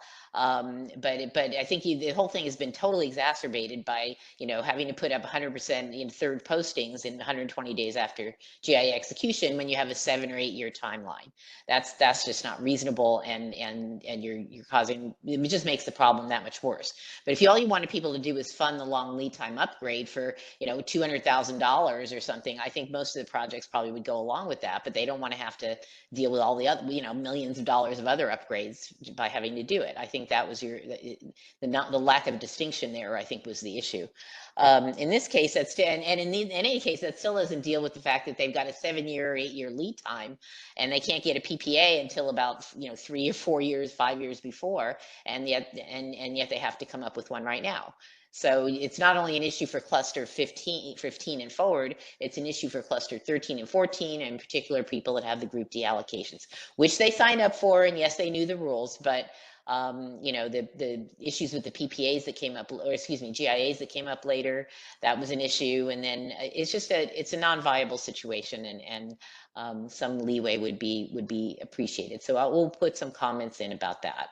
But I think it doesn't make sense to have criteria that are really literally impossible to meet. So anyway, I'll just leave it at that. I don't want to belabor it any more than that. So I apologize for taking the time. Thanks, Susan.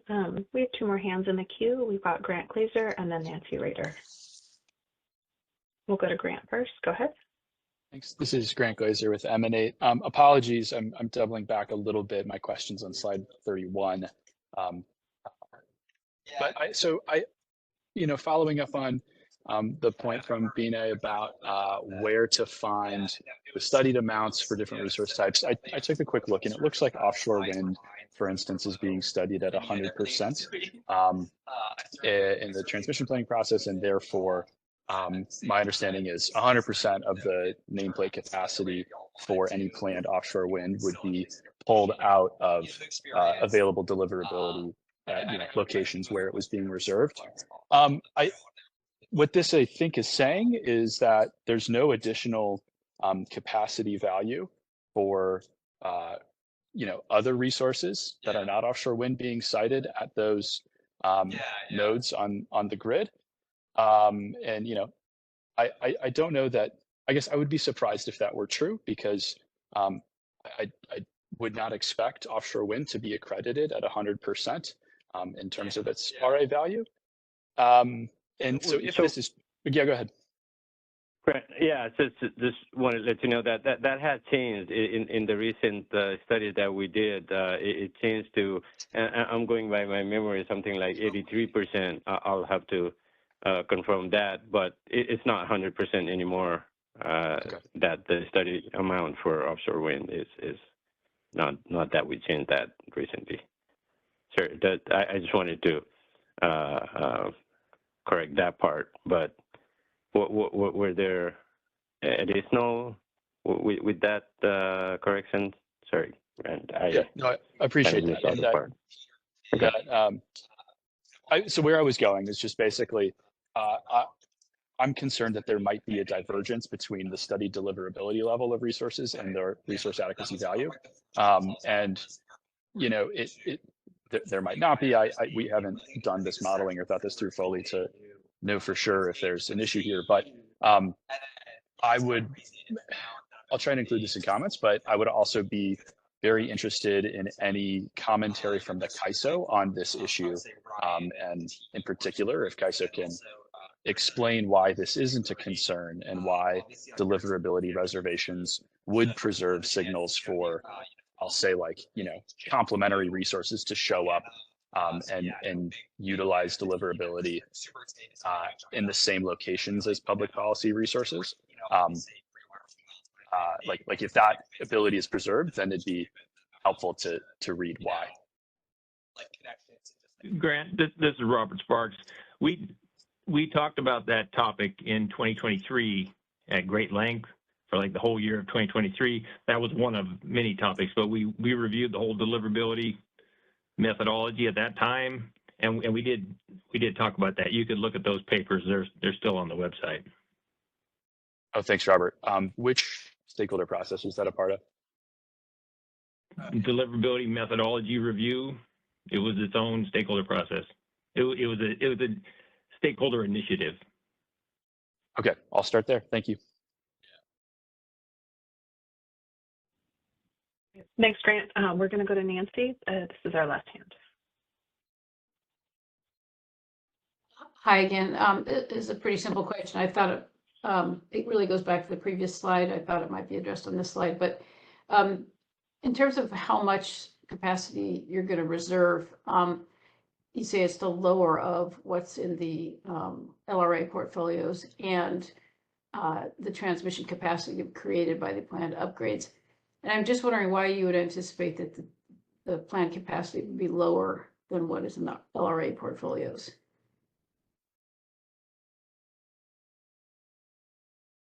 I think this was intended to reflect the fact that there may be some available capacity already on the system, but I'm going to have to check on that, and we can clarify in the next paper. Okay, thanks. Okay, this is the last of our hands, and there's no more questions in the chat. Okay, thanks everyone. Elena, I'll turn it over to you. All right.